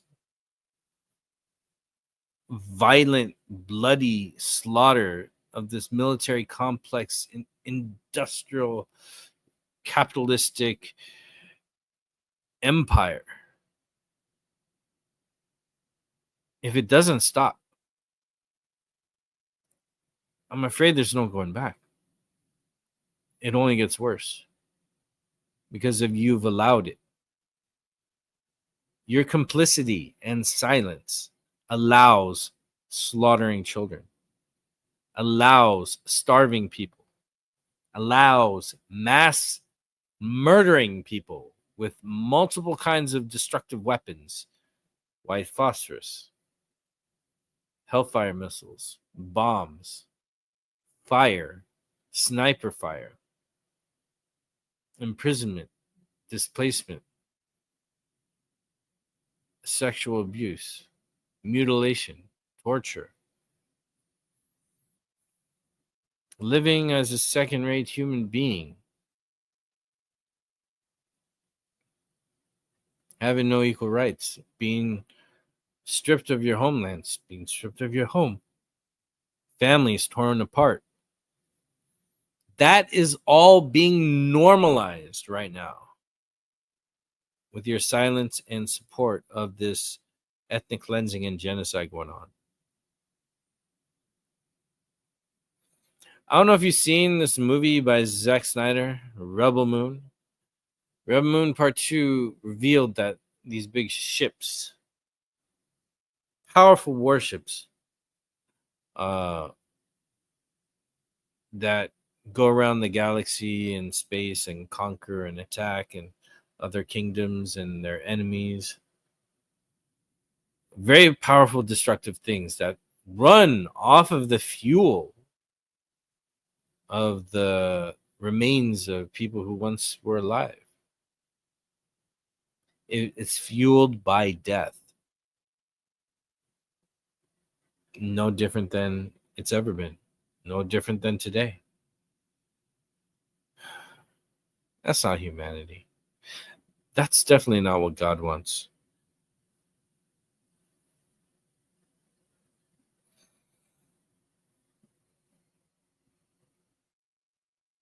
So I want to leave y'all with something very special.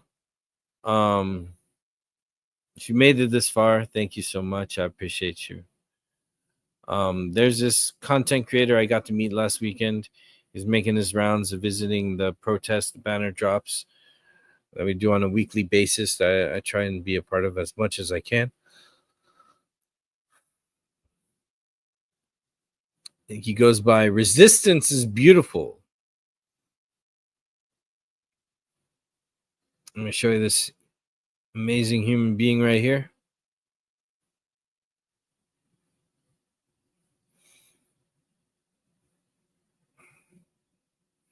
He's always spun the Palestinian flag, facing people, trying to spread the word. He's been doing it all peacefully. All peacefully. He's been arrested a few times. But I see the sunrise. Music copyright strike. I don't want that. I don't want that. There's one recently. How's it going? Good, good. So you're allowed freedom of speech. You're allowed to totally be out here. I hope you enjoy doing what you're doing out here. Just so you know, people are just calling it concern. Then you might be walking in the middle of the road when they're trying to drive. So as long as you use the crosswalk as you're supposed to, you're good to go, okay? Sure. Do you know that freedom of speech, you're allowed to be out here. You know that there's a Holocaust in Palestine and Israel killed 500 children today? I'm only take care of Glendale, brother. And I only take care of Palestine. Okay, well, I'm working for the city of Glendale. That's what I'm out here for. I'm just making sure you're good. As long as you're doing what you're supposed to on the roadway, you're good to go, okay? I'll tell you, man, I haven't done anything nearly as dangerous as this. Cool, fair enough. That's all I got. Free Palestine. Yeah, that parking was dangerous, yo.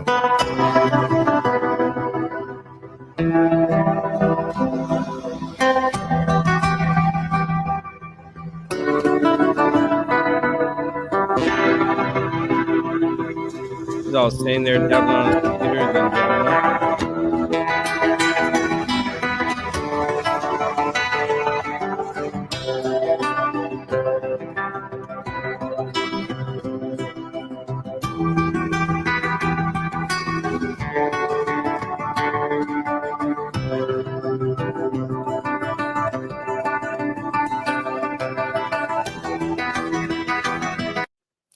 So yeah, it just stays there and chills and carries the flag around.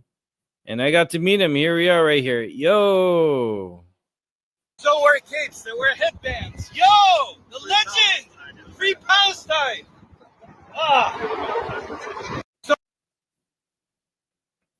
So yeah, definitely check out my Instagram. That's where you can see a lot of and you know it's on. The truth is available everywhere. But if you want to check out what I've been sharing that I feel is important as breadcrumbs to go closer to more of the truth, by all means, please check it out. It's there for that reason. I'm trying to help. I'm trying to spread awareness, spread the truth of what's going on. Maybe there will be enough people who have enough empathy left over to care about humanity to stop this, because this affects America. This is where all our money is going to, because then now we have a huge debt, and our president is coming up with fast ways to just displace people as an answer. But it's a fake answer, because he's making policies that only help his billionaire buddies. And everything we do, all our sacrifices, all our hard work, and all the taxes, they don't come back to us. No, they go to another country, a country that's abusing people, another country that's hurting people, killing children. That's where our money's going. So if you don't speak out and you know something weird is going on, but you don't go step out to look, to see what's going on, to see what you can do to stop it, I mean, you're as complicit as the people pulling the trigger. It's that bad. It's at that point. You cannot not know what's going on. Wait. Not knowing what's going on isn't an excuse. You can't use that. Oh, man. So I'm a bit adieu. I'm gonna leave you with what a homie got to see with us, share with us, and I hope this helps. I'm gonna do more of these when I can. I just got some shows and videos and streams coming up that are fun, and when I do that, I feel I definitely have to. If I have time to have fun, I can make time to do what's right. So, if you like Korean wuxia, martial arts, fantasy, epics, tomorrow's gonna be fun. Me and Retro Nerd Girl, we're gonna be watching Shadowless Sword or Legendless Shadowless Sword. See, there's the one I got. There's the domestic one. That's going to be great. That's at 5 p.m. Pacific tomorrow, 8 p.m. Eastern. Right here on my channel, we'll give you information on how you can watch along with us. It's really cool. Then Saturday, got a new episode of my Tokusatsu co-watch party with the Bat channel, watching Ava Ranger. That's going to be cool. And then Sunday, I'm going to be back out the streets protesting to free Palestine. So that's going to be in my vlog series coming out. Don't worry about that. So yeah, that's it. I said so twice. I'm trying not to repeat stuff. I'm trying not to have a lot of but whatever. I'm glad you took time to check this out. Checking out the replay. Thank you so much. I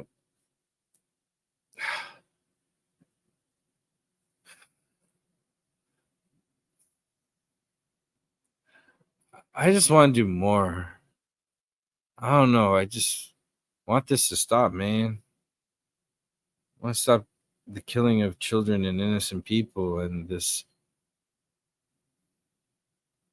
The government of Israel is horrible. That has to not be. That needs to be Palestine again. And everybody who's there, live freely, go back to their homes, don't be kicked out. That's the answer.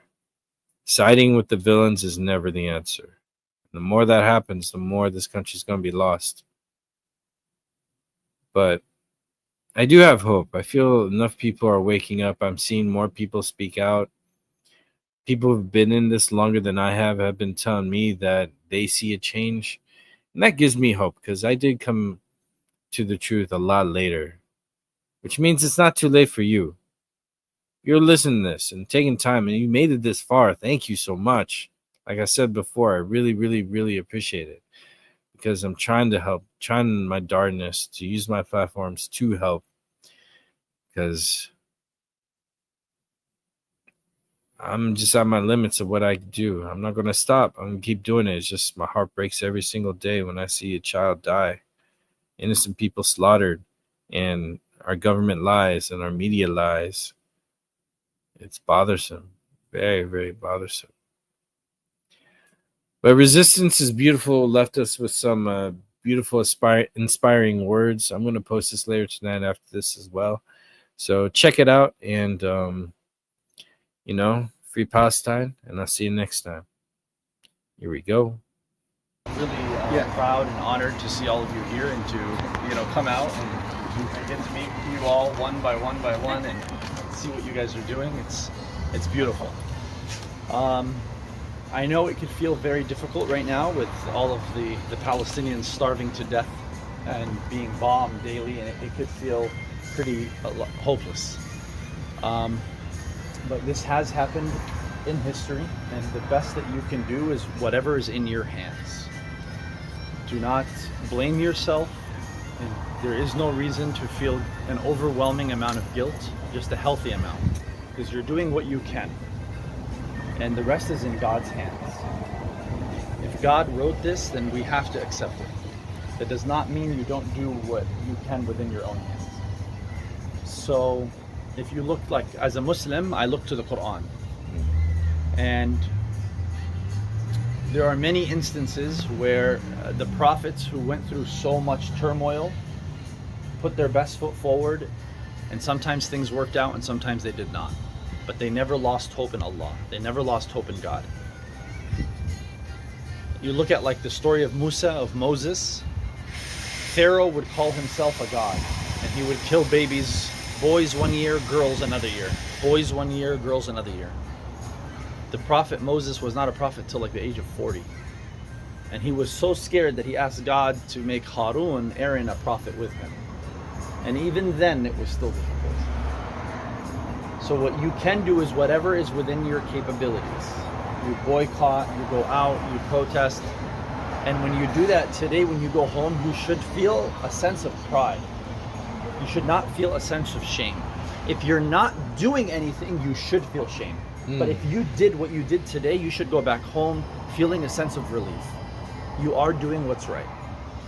That's all you can do. You can do what's within your hands and then make a prayer. God, I did what I could, the little that I could, and the rest is in your hands.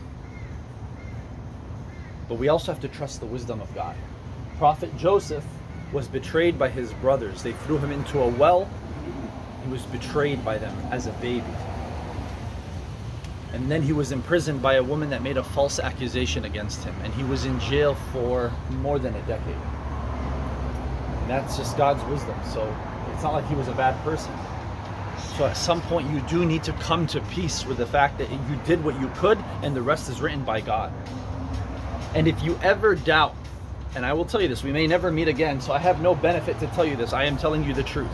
If you ever doubt the existence of God, remember this verse in the Quran. He says, I created you the first time. Do you think I could not create you again?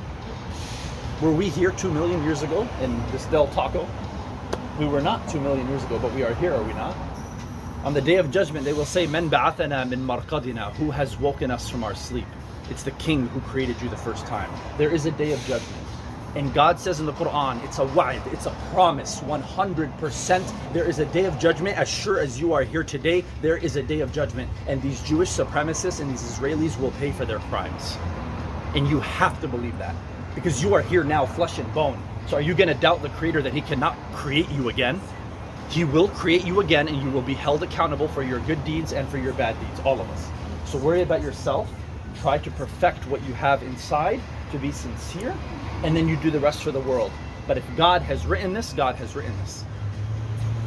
We do our best, and we go back home and we say, God, I hope you accept what I've done. We wake up, we do our part, go back home. God, I hope you accept what I've done. We're doing our best. Please step in. Please help us. Like that. Don't lose hope in Allah and keep doing what you can. I love you guys. Thank you for listening. It's from the heart. And that's kind of why I'm traveling around the US. Because I'm going city to city to city to tell you whatever you're doing, it's working. Look at the data. Around the world, everybody hates Israel. Everybody. PEW, Pew Research shows that Netherlands, Germany, on and on and on, unfavorable. Israel, 70% unfavorable, 70% unfavorable, 70%. America, 4 weeks ago, is at 53% find Israel unfavorable. 4 weeks ago. Now, I wouldn't be surprised if it's at 60%. Whatever you're doing is working. So pat yourself on the back. Be proud of yourself. So one day you can look at your children and your grandchildren and say, hey, when the whole world was against us, we made everybody pay attention. God bless you guys. I love you. Thank you for listening. Thank you. الجهاد بالثلاث الجهاد باللسان أيوة.